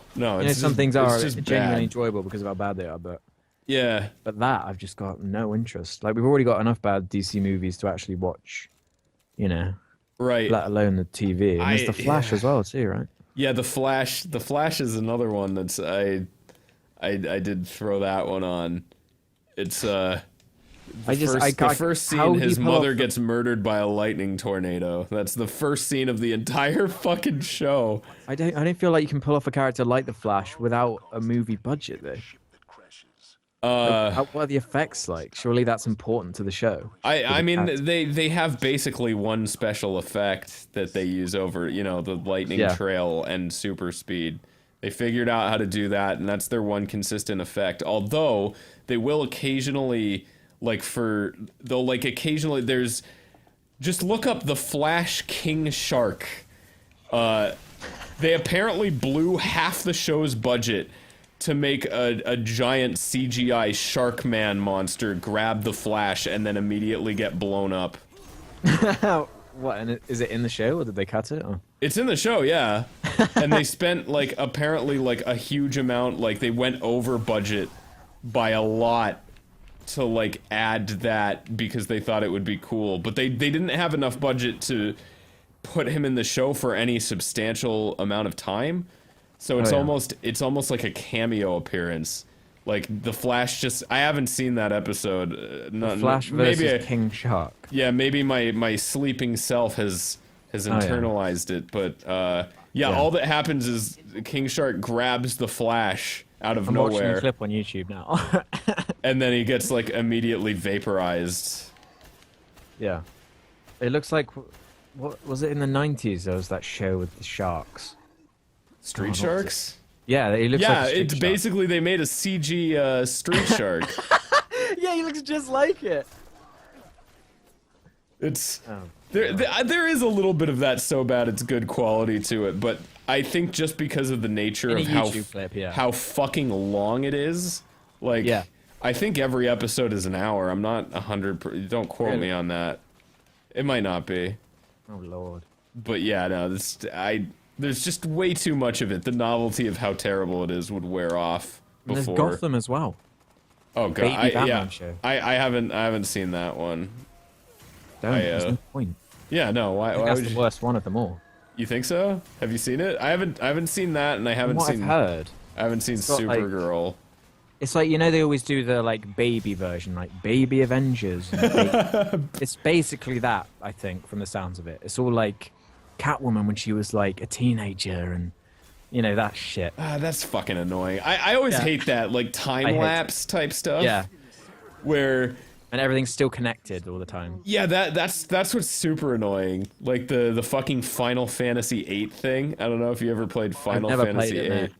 Yeah, basically what happens in Final Fantasy VIII is you meet your whole party, they're all doing their own thing, and then you find out later that there's literally they all went to the same orphanage, like Muppet Babies style, and then like one of the characters literally goes, "Oh, whoops! I guess we just all forgot."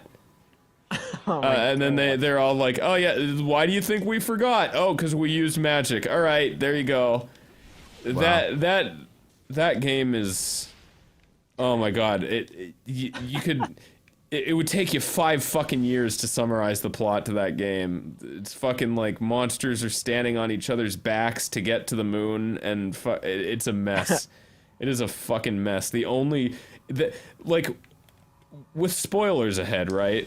Yeah. I find that what would be the best material, like Metal Gear Solid, for example, would be great for spoilers ahead. But it would take me a fucking hour, and it's, you know... It would be so much work. Well, it wouldn't take me an hour, the video would be an hour. It would take, you know, it would be a movie-length fucking thing, and, you know... The Plinkett review. Yeah, the animator would blow his brains out, and then I'd have to get another one. Like, I could make 10 episodes in the time it would take to make a Final Fantasy VIII or a fucking, Metal Gear Solid. Yeah. So it's just not worth it. But yeah, it's really hard condensing something that's just that big of a mess into even like a 10-minute summary. Yeah. Well, it is. You could probably make a 10-hour video on BVS some way. Every element. Yeah, I'm actually having trouble with keeping that one shorter, you know? Yeah, I don't envy you on that. Because I am doing that one. But, oh, Jesus. Yeah, that What's movie. your Star Wars one? Yeah. The episode 7 one. You're not a fan? No, I mean, it was okay. Yeah. But, like, it definitely had kind of very hacky. That's kind of a unique episode of spoilers ahead, because the movie is not that terrible. But it's so There's definitely things like it's a not terrible movie, but it's very easy to make fun of, you know? Yeah, and it's very self-congratulatory. Yeah.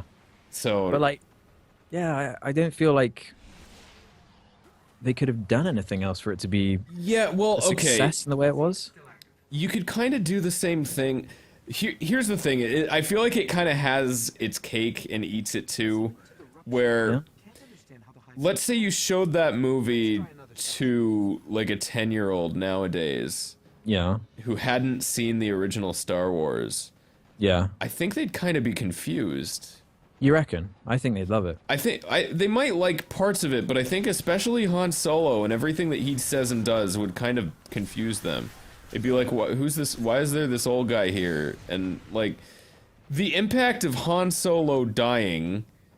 Spoilers, fuck you. But the impact of that, like, if you don't know who he is, like, I don't know. Like, I think with Star Wars you can kind of get away with it because it's so... I think you can, because it's such a big cultural force, but I do feel like if you showed that, like, in a vacuum, that movie kind of doesn't work.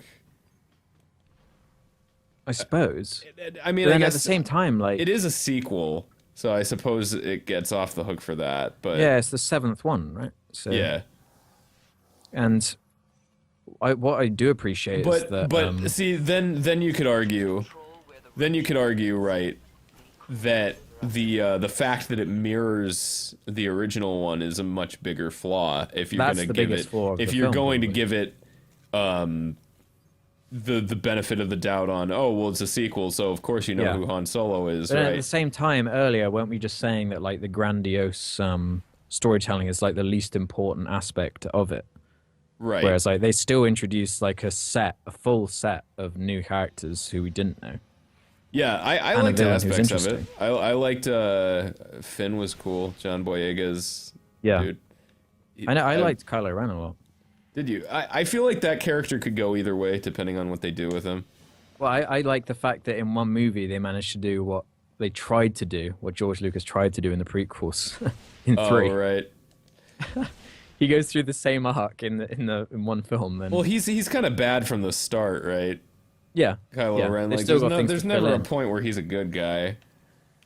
No, but he's and the scene where they do explain it is like the most fucking awkward scene in the movie, where like the weird flashback scene thing. It's not even a flashback. It's Not was she it a like touches the flashback? lightsaber. She No, touches the no, lightsaber no. I'm and then- talking about like Han and Leia like standing there like Oh yeah. like saying shit that they should already be like well past words on. Like, Yeah. remember when our son turned evil? Yeah. Yeah, it's kind of a big life event for both of us. Can you imagine being in the seat of J.J. J.J. Abrams and the writer though? I think about what they had to do. That they played it super safe. And They played it safe, but like I think they had to. Because I think they had to too. If they made another fucking episode 1, yeah, they would have that would be been- the end. That would just be the end of Star Wars. No one would care anymore. It's Yeah. completely reinvigorated it though now. I'd be really fucking pissed if episode 8 is just a remake of Empire. Like that would be just ridiculous. right. But And don't I think they'll do that. everybody's kind of nowadays- counting on them not doing that, where they've done the safe one that was good enough, Yeah, and now they're. yeah. I think So- I think it's fun. I think that it's the movie it had to be. Yeah. But I mean Yeah. that's a very like. Don't you feel like that's kind of the cynical marketing way to look at it though?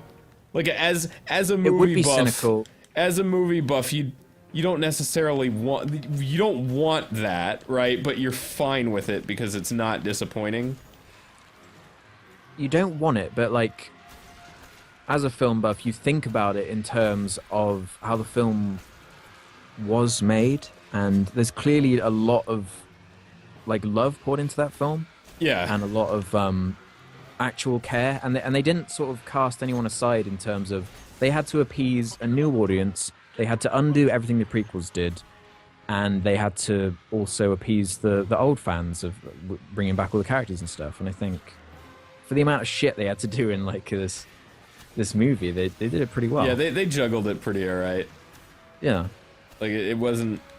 Yeah, I wasn't a huge fan of it, but I didn't like hate it that much. Like the movies, the problems I have with the movies are almost entirely like. It's kind of the same with the Marvel movies, where it's like we're not gonna kill anyone off because except for Harrison Ford, because he probably demanded that. I reckon Luke's gonna die. You think so? Yeah. People are gonna die for sure. Maybe like that. later on, but yeah, in this one they couldn't do something like kill Luke, which would, if he died in the first one, it would have been kind of shocking, right? Because you would have been shocking. They killed off the most safe character to kill off, and I'm not even sure that they would have 100% done that if Harrison Ford wasn't like. I don't think Harrison Ford would have come back if they were like, no, we're not going to kill Han Solo. No, they wouldn't have. No, for sure. But it's kind of important that he does die, though. you The know, whole film is interestingly basically- enough, with the prequels, let's talk about this. I feel like this is an interesting point.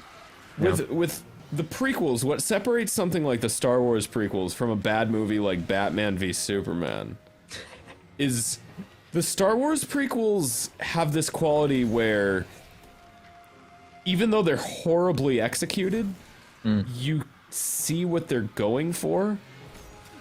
I feel like if someone had taken George Lucas's script and maybe 2 or 3 people rewritten it, added things in, fucked with it, made it into an actual film, it could have actually been quite good, all 3 of them. Right. It's just the odd decision that's just like, why is Jar Jar in there? Why is Anakin Skywalker like 7 years old? You know, Yeah. these little things, you know. They're horrible movies, but you can tell like what they're trying to do. Yeah. Like there's never I guess maybe with Jar Jar Binks, but there's never a point where you're going why would that, you know, like Yeah. when he turns evil, it's literally just like I had a Okay, you're dream my evil now. wife died, and then the guy's like, you know, I heard there was a guy who could stop that from happening, but he was bad, Yeah. and then he's like, I'm evil now. That's all it took to convince me. Yeah. Right? But you get what that's trying to say emotionally, at least. Yes. It's just Lucas can't like. But like Batman v Right. Superman, there's all these choices that you. Why does Batman hate Superman? Why didn't they just have a 5-minute conversation? Like, do they have a compelling reason to hate Yeah. each other? No. The difference like- is BVS feels like it's just like it's all it's trying to do is set up another movie, whereas and whatever happens in that movie isn't important. All that matters is we're setting up a universe. There's going to be more things for you to see. What happens in this one, whatever. With the Star Wars ones, it's just horrible execution. But I mean, like, you could say that about maybe Star Wars Episode 2. Like, what the fuck did that do? Episode 2. Yeah. Episode 2 is supposed to be the... what happened in that one? I don't even remember what happened in that one. Of the trilogy. Where, there's the part with the love story. Yeah, yeah, there's the love story. They fall in love. And he says he doesn't like sand. Yeah. How do you feel about the Jar Jar, like, theory thing? I don't... Yeah, okay, so... Yeah, basically the theory is that Jar Jar Binks is, like... Well, he's definitely not coming back. Oh, no, the theory was that originally George Lucas's plan. Yeah, the more rational version of the theory. Well, the original Reddit post is like, he's going to be the main bad guy, the new series. No, that's stupid. I meant, yeah, you're a moron, but... I genuinely think that... Yeah, there might be some credence to that. Because if you look at the purpose that Jar Jar serves in the actual plot of everything, like, he still helps the fucking melty face guy become the God Emperor or whatever the fuck.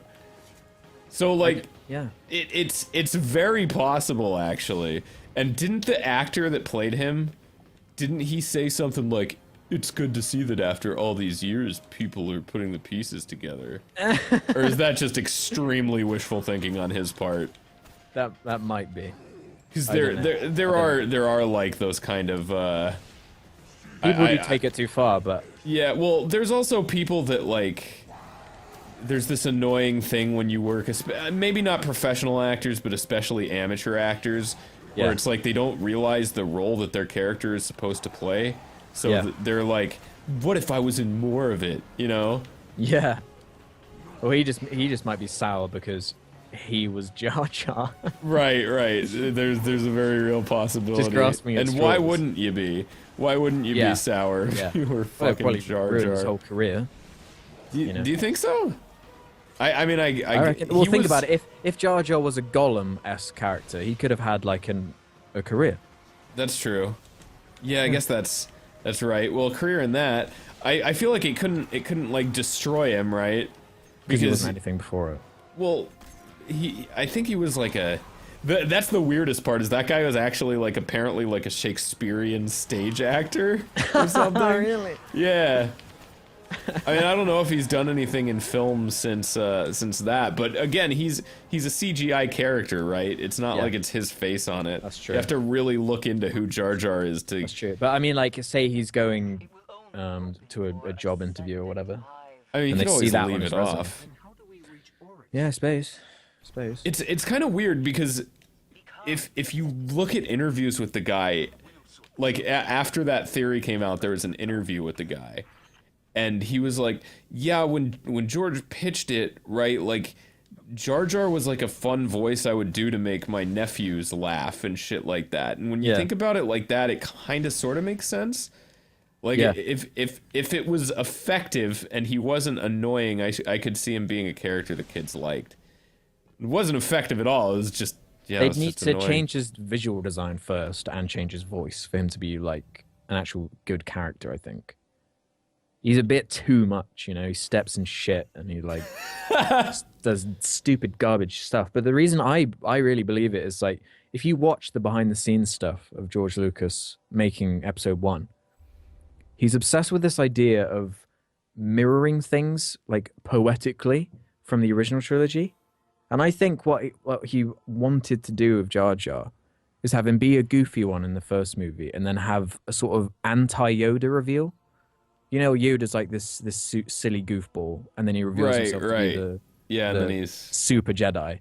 I thought he was going to do the opposite with goofball becoming like the villain, but he fucked it up so bad in the first. Yeah, I think that I don't know that it was necessarily dumb not to follow through because people hated that character.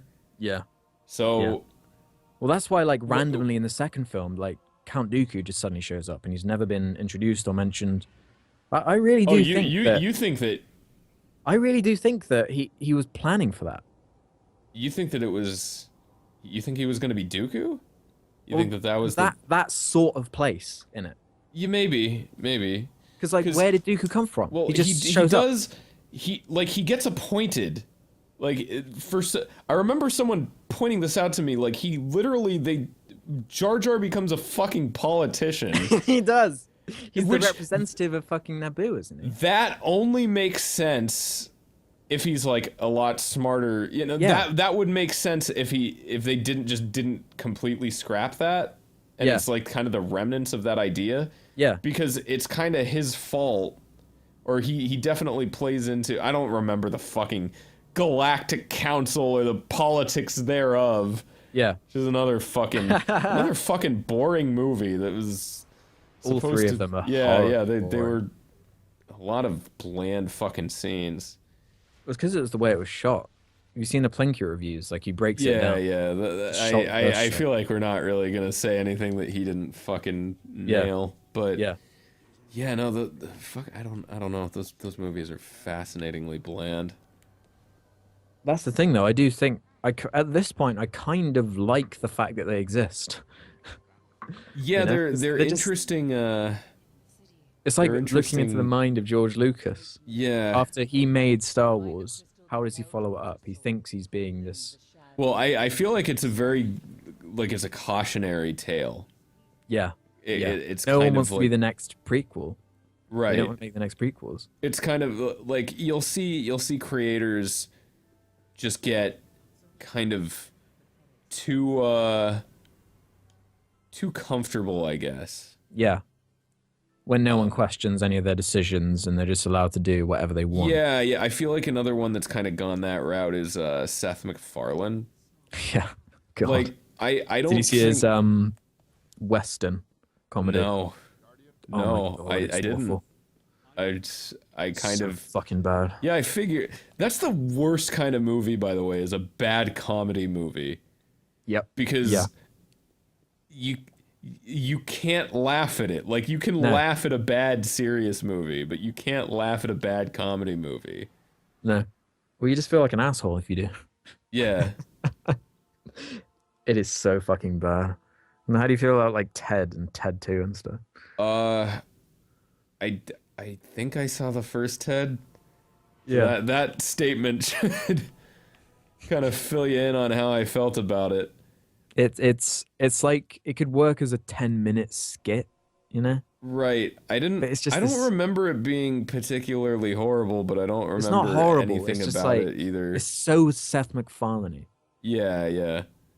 I Just mean, doing the same tricks I don't again. know what his fucking talking animal Yeah. shtick is. Yeah. A lot of the jokes kind of derive from, look, it's a cute teddy bear doing this naughty thing. Yeah. Isn't that a fucking genius? Have you ever seen Daniel Tosh's attempt to emulate Seth MacFarlane Brickleberry? I may have. It sounds familiar. I think I have. It's I can't remember. it's legitimately upsetting. It's It's upsetting because he nails his thing. no, he doesn't nail it. That's what's so upsetting about it is Oh, really? it somehow manages to lower the bar. Really? Yeah. What is the Chamber of the Night? Chamber of the Night.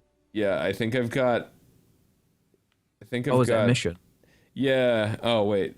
Let's see. I think I found it. I've found. Yeah, there's been a video game going on. Oh, yeah.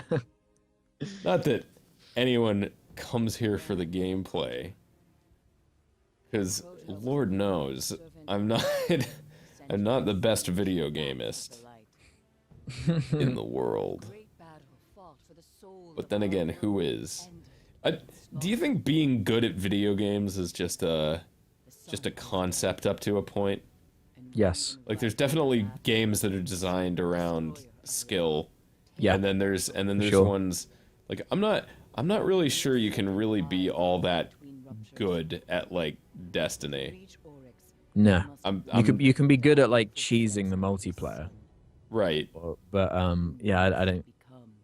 It needs to be a certain like system. Like you can probably you can be good at XCOM, right? You can be good at turn-based type things, or it depends on the genre, right? I feel And like the way the game's built. there's only so fast you can turn and shoot. Yeah, exactly. I But then there are some shooters that do require, thoughtful placement and, all the shit required to be good. I don't know. Something with like Destiny where there's just so much RNG bullshit. yeah. It's just kind of a shit show. I don't think so, but Yeah, I don't know. I feel like being good at certain games is more an abstract concept than an actual thing. yeah, Like there you are just, people who you are just like, hit a point and you know what it's about and you can yeah, do it, right? yeah, yeah. But there are people that like are paid to play professionally Yeah, that's true. and like battle in weird digital arenas and shit. Yeah, but I feel like when you get to that point, your kind of team strategy plays a lot more into it than your individual skill, probably. With something like Yeah, Destiny, and that- especially. Yeah, and there's a lot of if you just do something enough, eventually you are gonna get good at it, So Right. if you are playing a video game, like one video game, from the moment you wake up to the moment you go to bed every night, you'd hope you'd get good at it if you're spending that much time in it. Right, well, And if maybe I'm just saying, like, the diminishing returns are super fucking... Oh yeah. There's, Like, in my opinion, there's definitely diminishing returns in it, but well, there's diminishing returns kind of in anything, but especially with video games. I think more with video games because you could devote your life to improving like your writing, and that's not something that's gonna leave you really. They're not Right. going to make a writing 2, and then you have to Yeah. relearn the mechanics again. Exactly, but whereas like you get really good at the first entry of a video game, and then by the time the next one comes out, your motor skills aren't as sharp, and it's completely different. It's a new thing to learn. It's like, Right. yeah, hey man, some of the people there, they make a fucking ton of money from doing it if they jump on it at the right time. Yeah, well, now kind of, I feel like video games are made to be more evergreen. Like, I don't think they're going to make an Overwatch 2 or League Yeah, I of think so. Legends 2. Do you think they'll make a Destiny 2? Yes, but I think it'll be more like an expansion than a... Really? Yeah. Yeah, I used to think for sure they'd release a Destiny 2, but now I'm not so sure. They might just release That was like, actually one of the big reasons I stopped playing, was You just because thought- I was like, if they make a Destiny 2, am I going to lose all my shit? yeah, You know? yeah. But I feel like now they're planning on interconnecting it, so I'm not... I still probably won't play this all that much. No. I'm just kind of throwing it on for the sake of right now. Yeah. But I couldn't imagine myself getting back into it. But at least now I don't... I mean, I still feel like I'm throwing my time into a blender, but I at least I get to drink the smoothie. Yes. Whereas before it would be like you throwing your time into a blender and then you throw it all out and just Yeah. watch it all go I'll away. just play something until I stop having fun. Yeah. It's still fun to run around shooting shit. And, Yeah, Yeah, I mean, like I said, it's like a good mindless yeah, I call them like background game. podcast games. If you want some creamy banter, it's Yeah.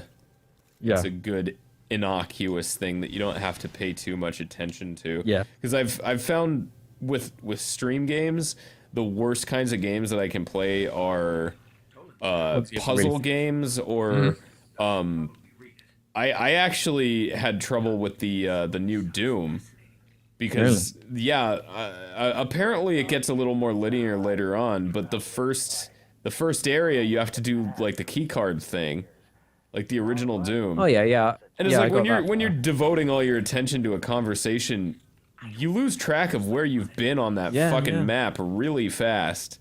Yeah. So you kind of just need like Like, I've got this beacon that I'm constantly running to. I have no idea what I'm doing right now.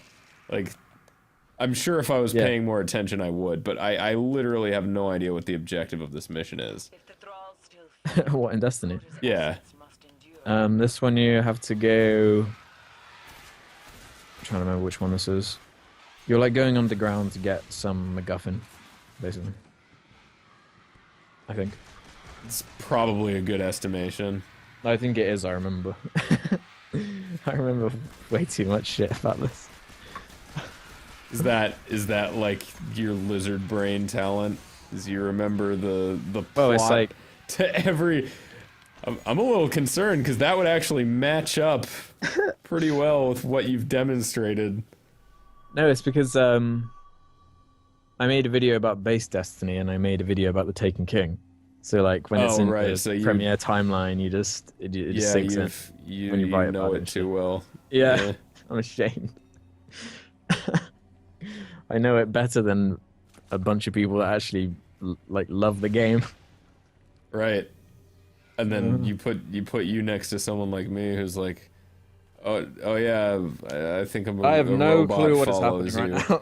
Yeah, I literally, that was the most memorable thing, is that moment where a robot follows you and you're like, maybe that robot's gonna do something. Yeah. And I was like, why does the robot follow me? And then they give me a bad gun. And I was like, thanks. That was this useless gun. That was video games. Oh lord.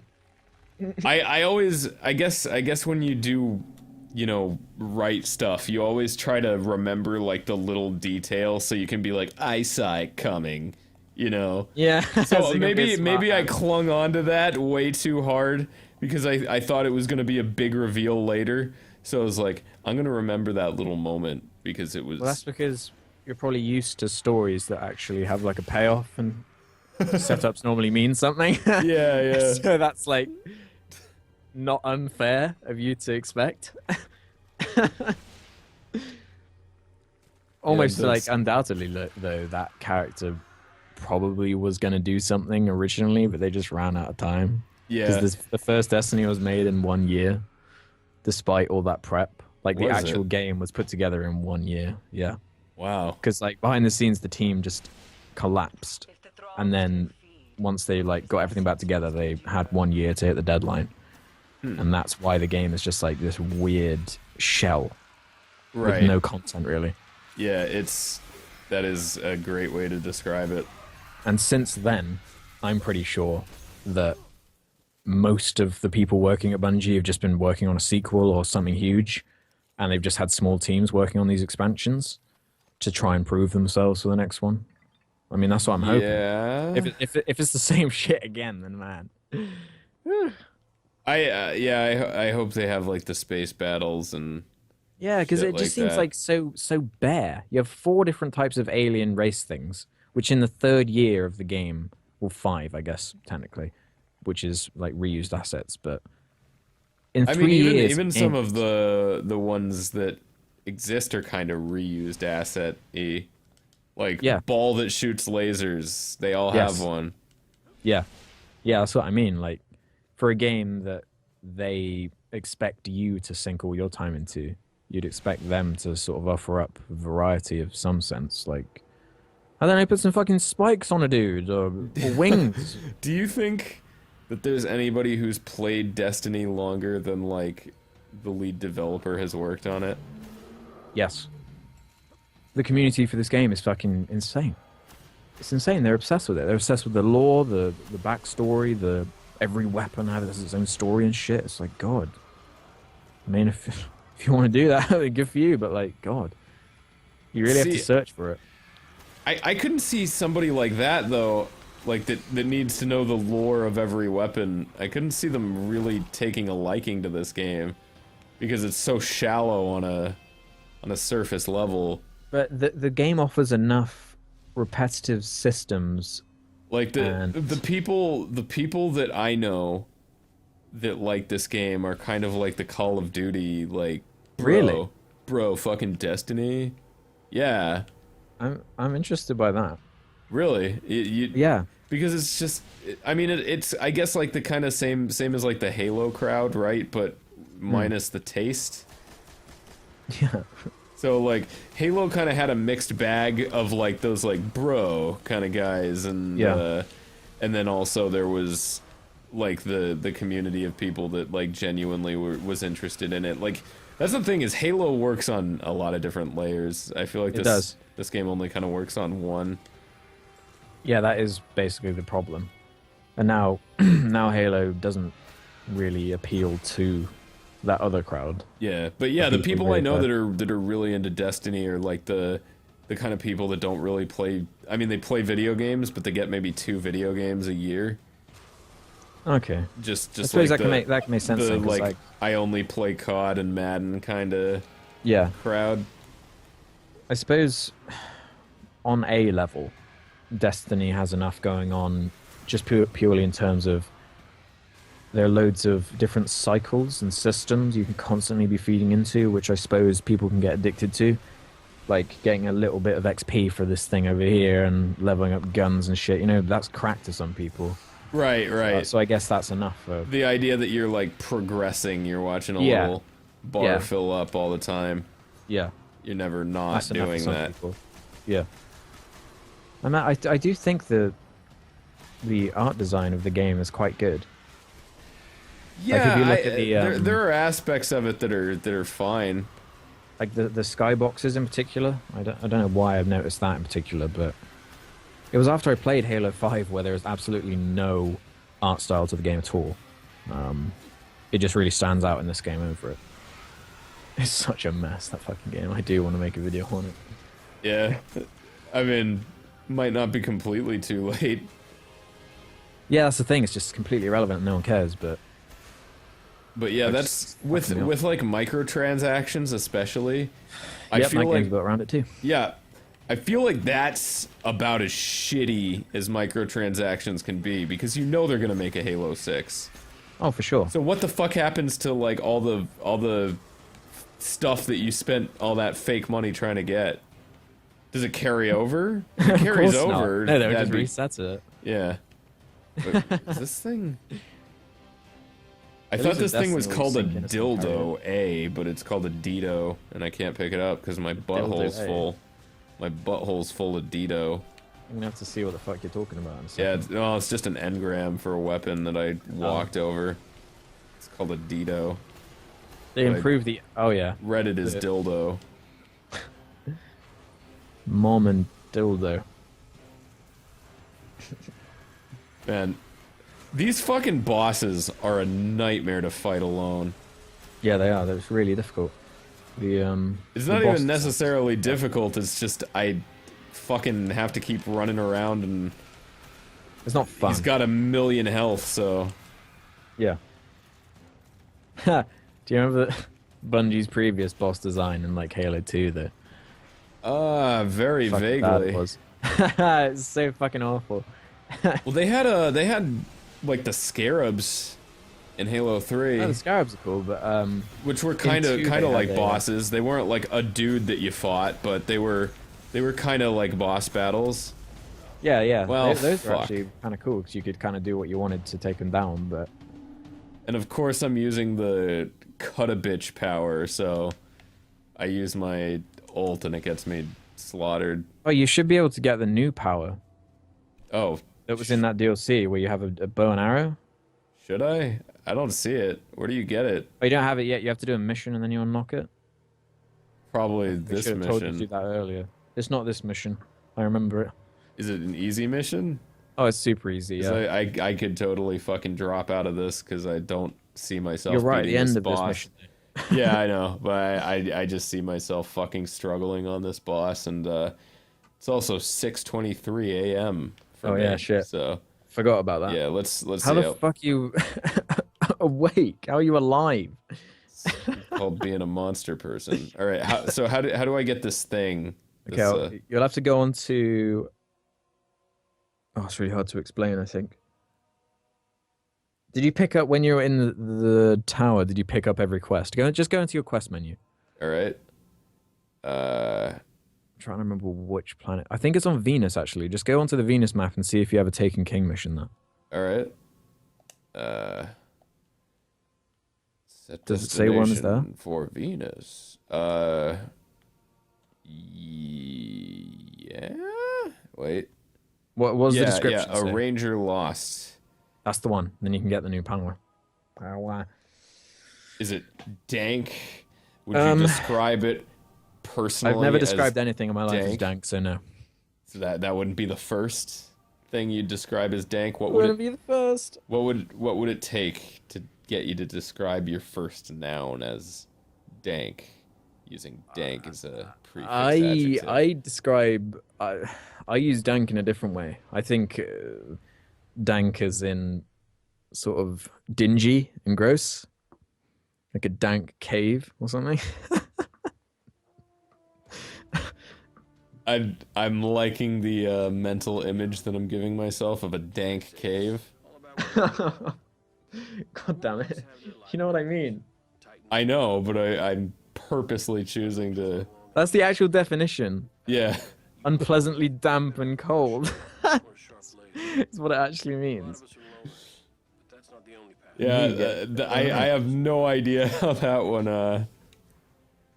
Because in relation to weed, like it. Yeah. That really doesn't describe good weed. Yeah. Where's the link? Yeah. Who started that? Just some fucking idiot. I don't know. Who had no clue what he's talking about. He must have been extremely. He got it to work, and that's all that matters. Yeah. Oh boy, two of my favorite apathetic YouTubers. Oh, chat. We're just waiting for the end. Waiting for the end. I also like how these robots are called goblins. Oh yeah, shit. It's a nice full circle to the whole goblin thing. It's a nice little detail. Hopefully they bring in some gargoyles. Yeah, exactly. That would have been all it took. They're kind of still using like the Halo naming system, right? Or like Ghost. Yeah, where it's like all the vehicles are named after animals, and then all the alien vehicles are named after like apparitions. Yeah. I kind of like that naming convention there, to be fair. Yeah, it works. When it works, it works. When it doesn't work, then it's fucking silly.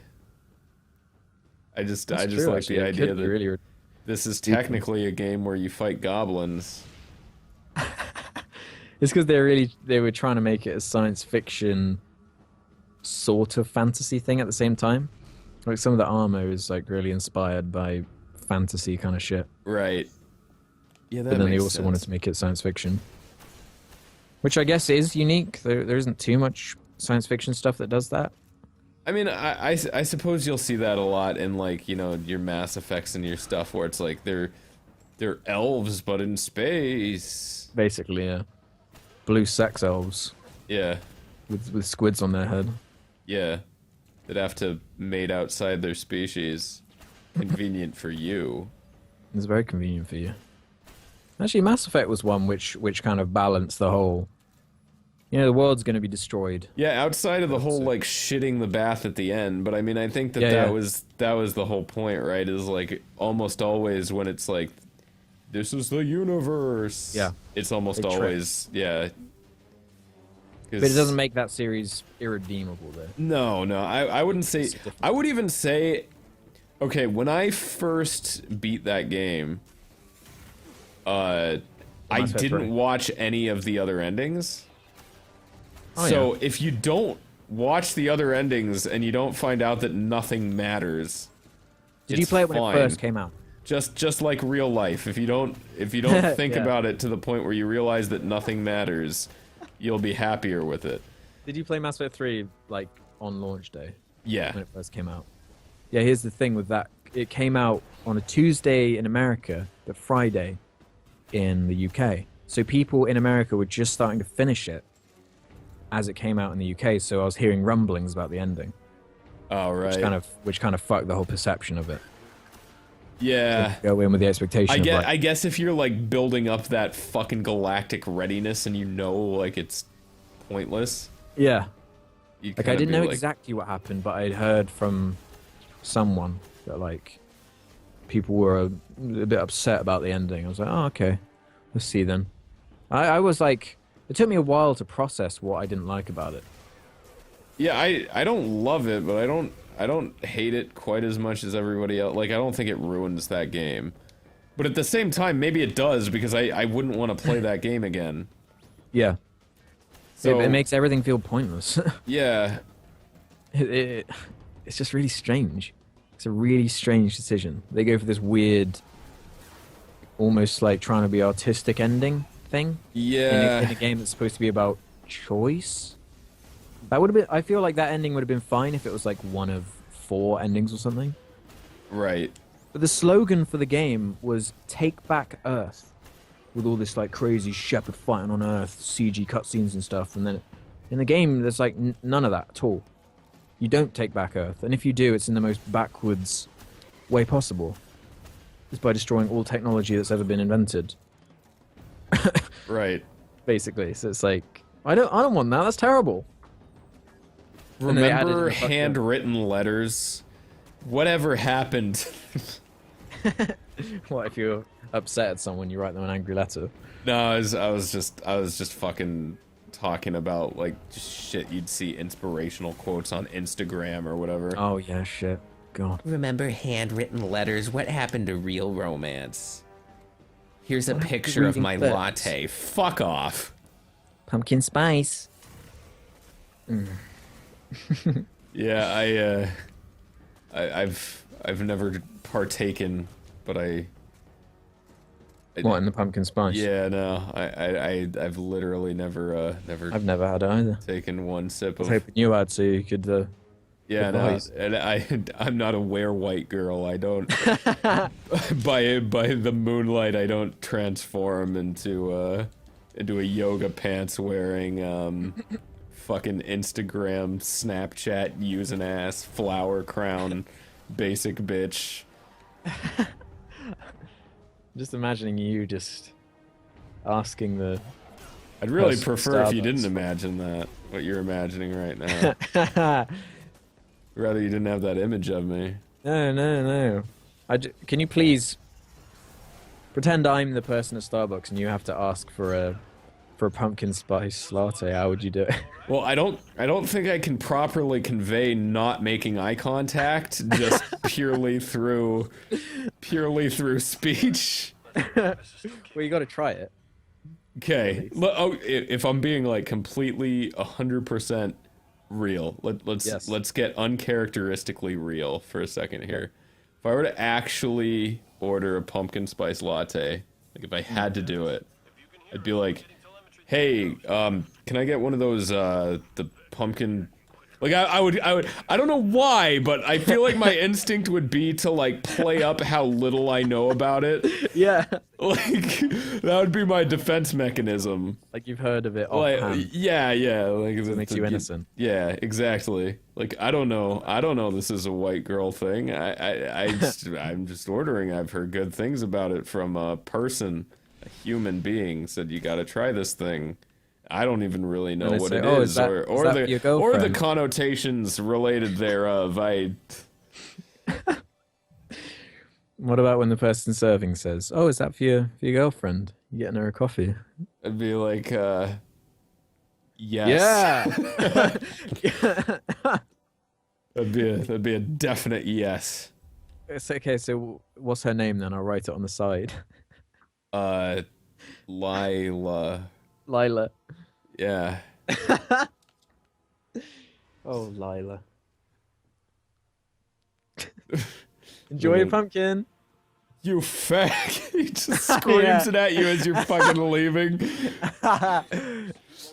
Oh, man.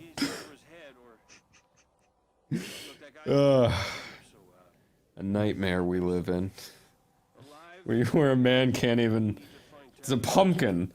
It's a fucking pumpkin. Nothing feminine about pumpkins. If anything, I think of them as being big, chunky men. Pumpkins. Pumpkins? Yeah, if I was a fucking badass fruit growing a fucking patch, I'd be a Okay, big no, pumpkin look, think dude. about it. What are the vegetables? Wait, no, that's a fruit, isn't it? It's got seeds. Is it? I think it's a fruit. I mean, you want to go manly fruits, vegetables, tubers, agriculture, fucking gourds. Gourds are pretty fucking metal. Fucking watermelon. It's a classic. Watermelon and manly. Yeah. Because they keep all the pink shit on the inside. Mmm. Right? Okay. They don't display it. The watery, juicy, yeah. succulent pink shit on the inside. Exactly. Just like a man. Just like a real man. Exactly. Okay, I like the metaphor with that one.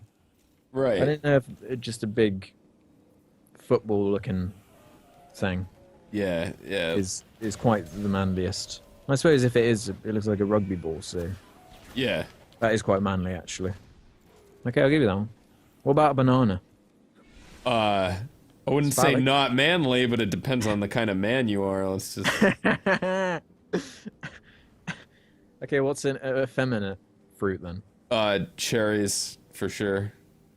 Cherries. Yeah. Ah. Yeah. Peach. Peach. Yeah, definitely. Kind of shit. Yeah, I'd fuck a peach. Does that mean it's gay to fuck a watermelon? That's something people do, right? Yeah, it's definitely Oh. gay. Absolutely, without question. Is it gay to... If you could suck your own knob, is it gay to do that?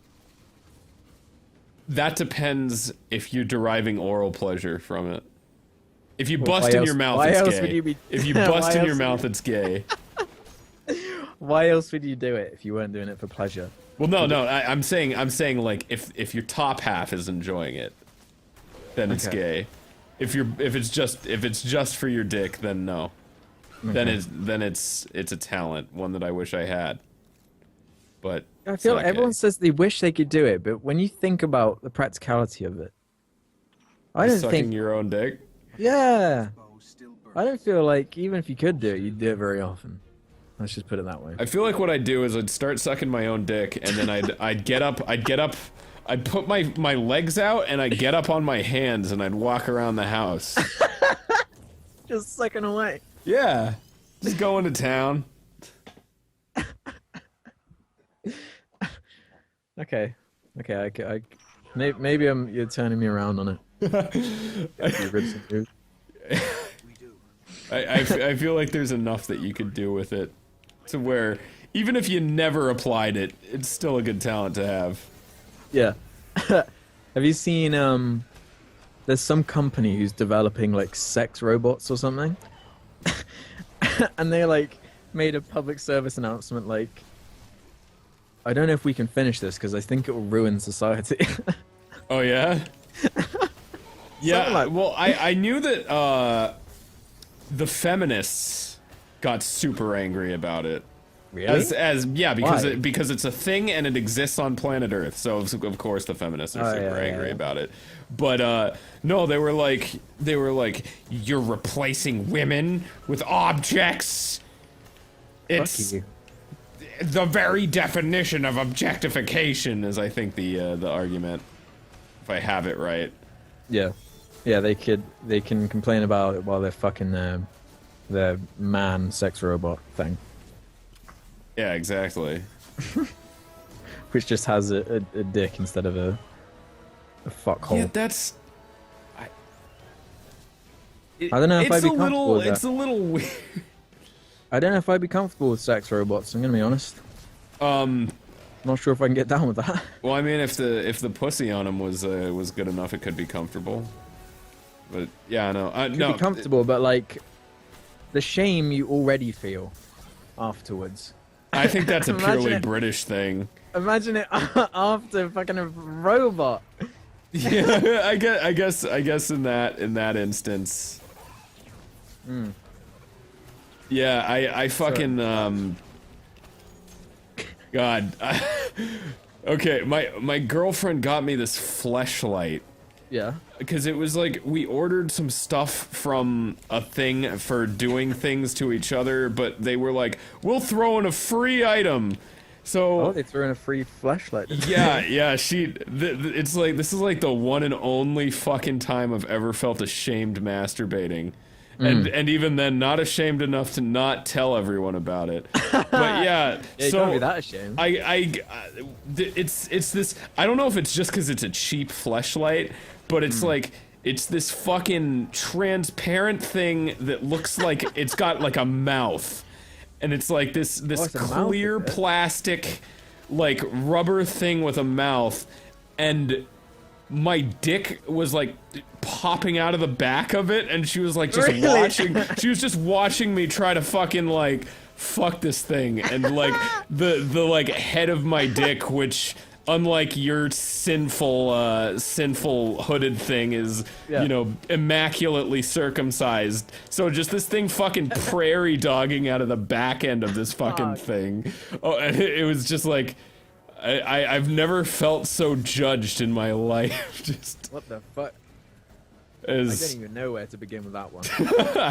there's nowhere to begin or end. That's just, it stands on its own. But just point is, yeah, with a fuck robot, to make that not like there's a lot of R&D. I think like it's not enough just to make it a fuck robot is what I'm saying.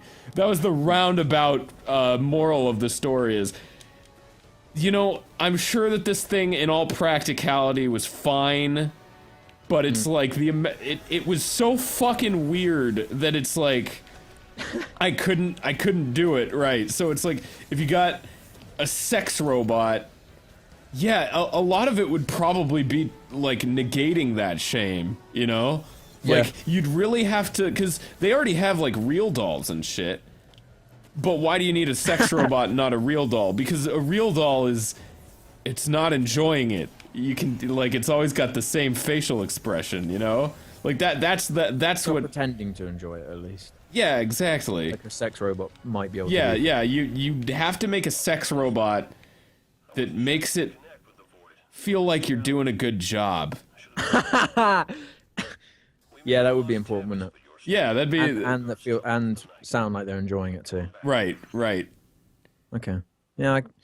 And we'll blurt But then out what would it their- look like? Would it look like this weird fucking uncanny valley me? creature? I'd get one that looked like me. So you can pound yourself. Yeah. But would it be like a female version of you? No. Or would it be you with just a puss down there, or?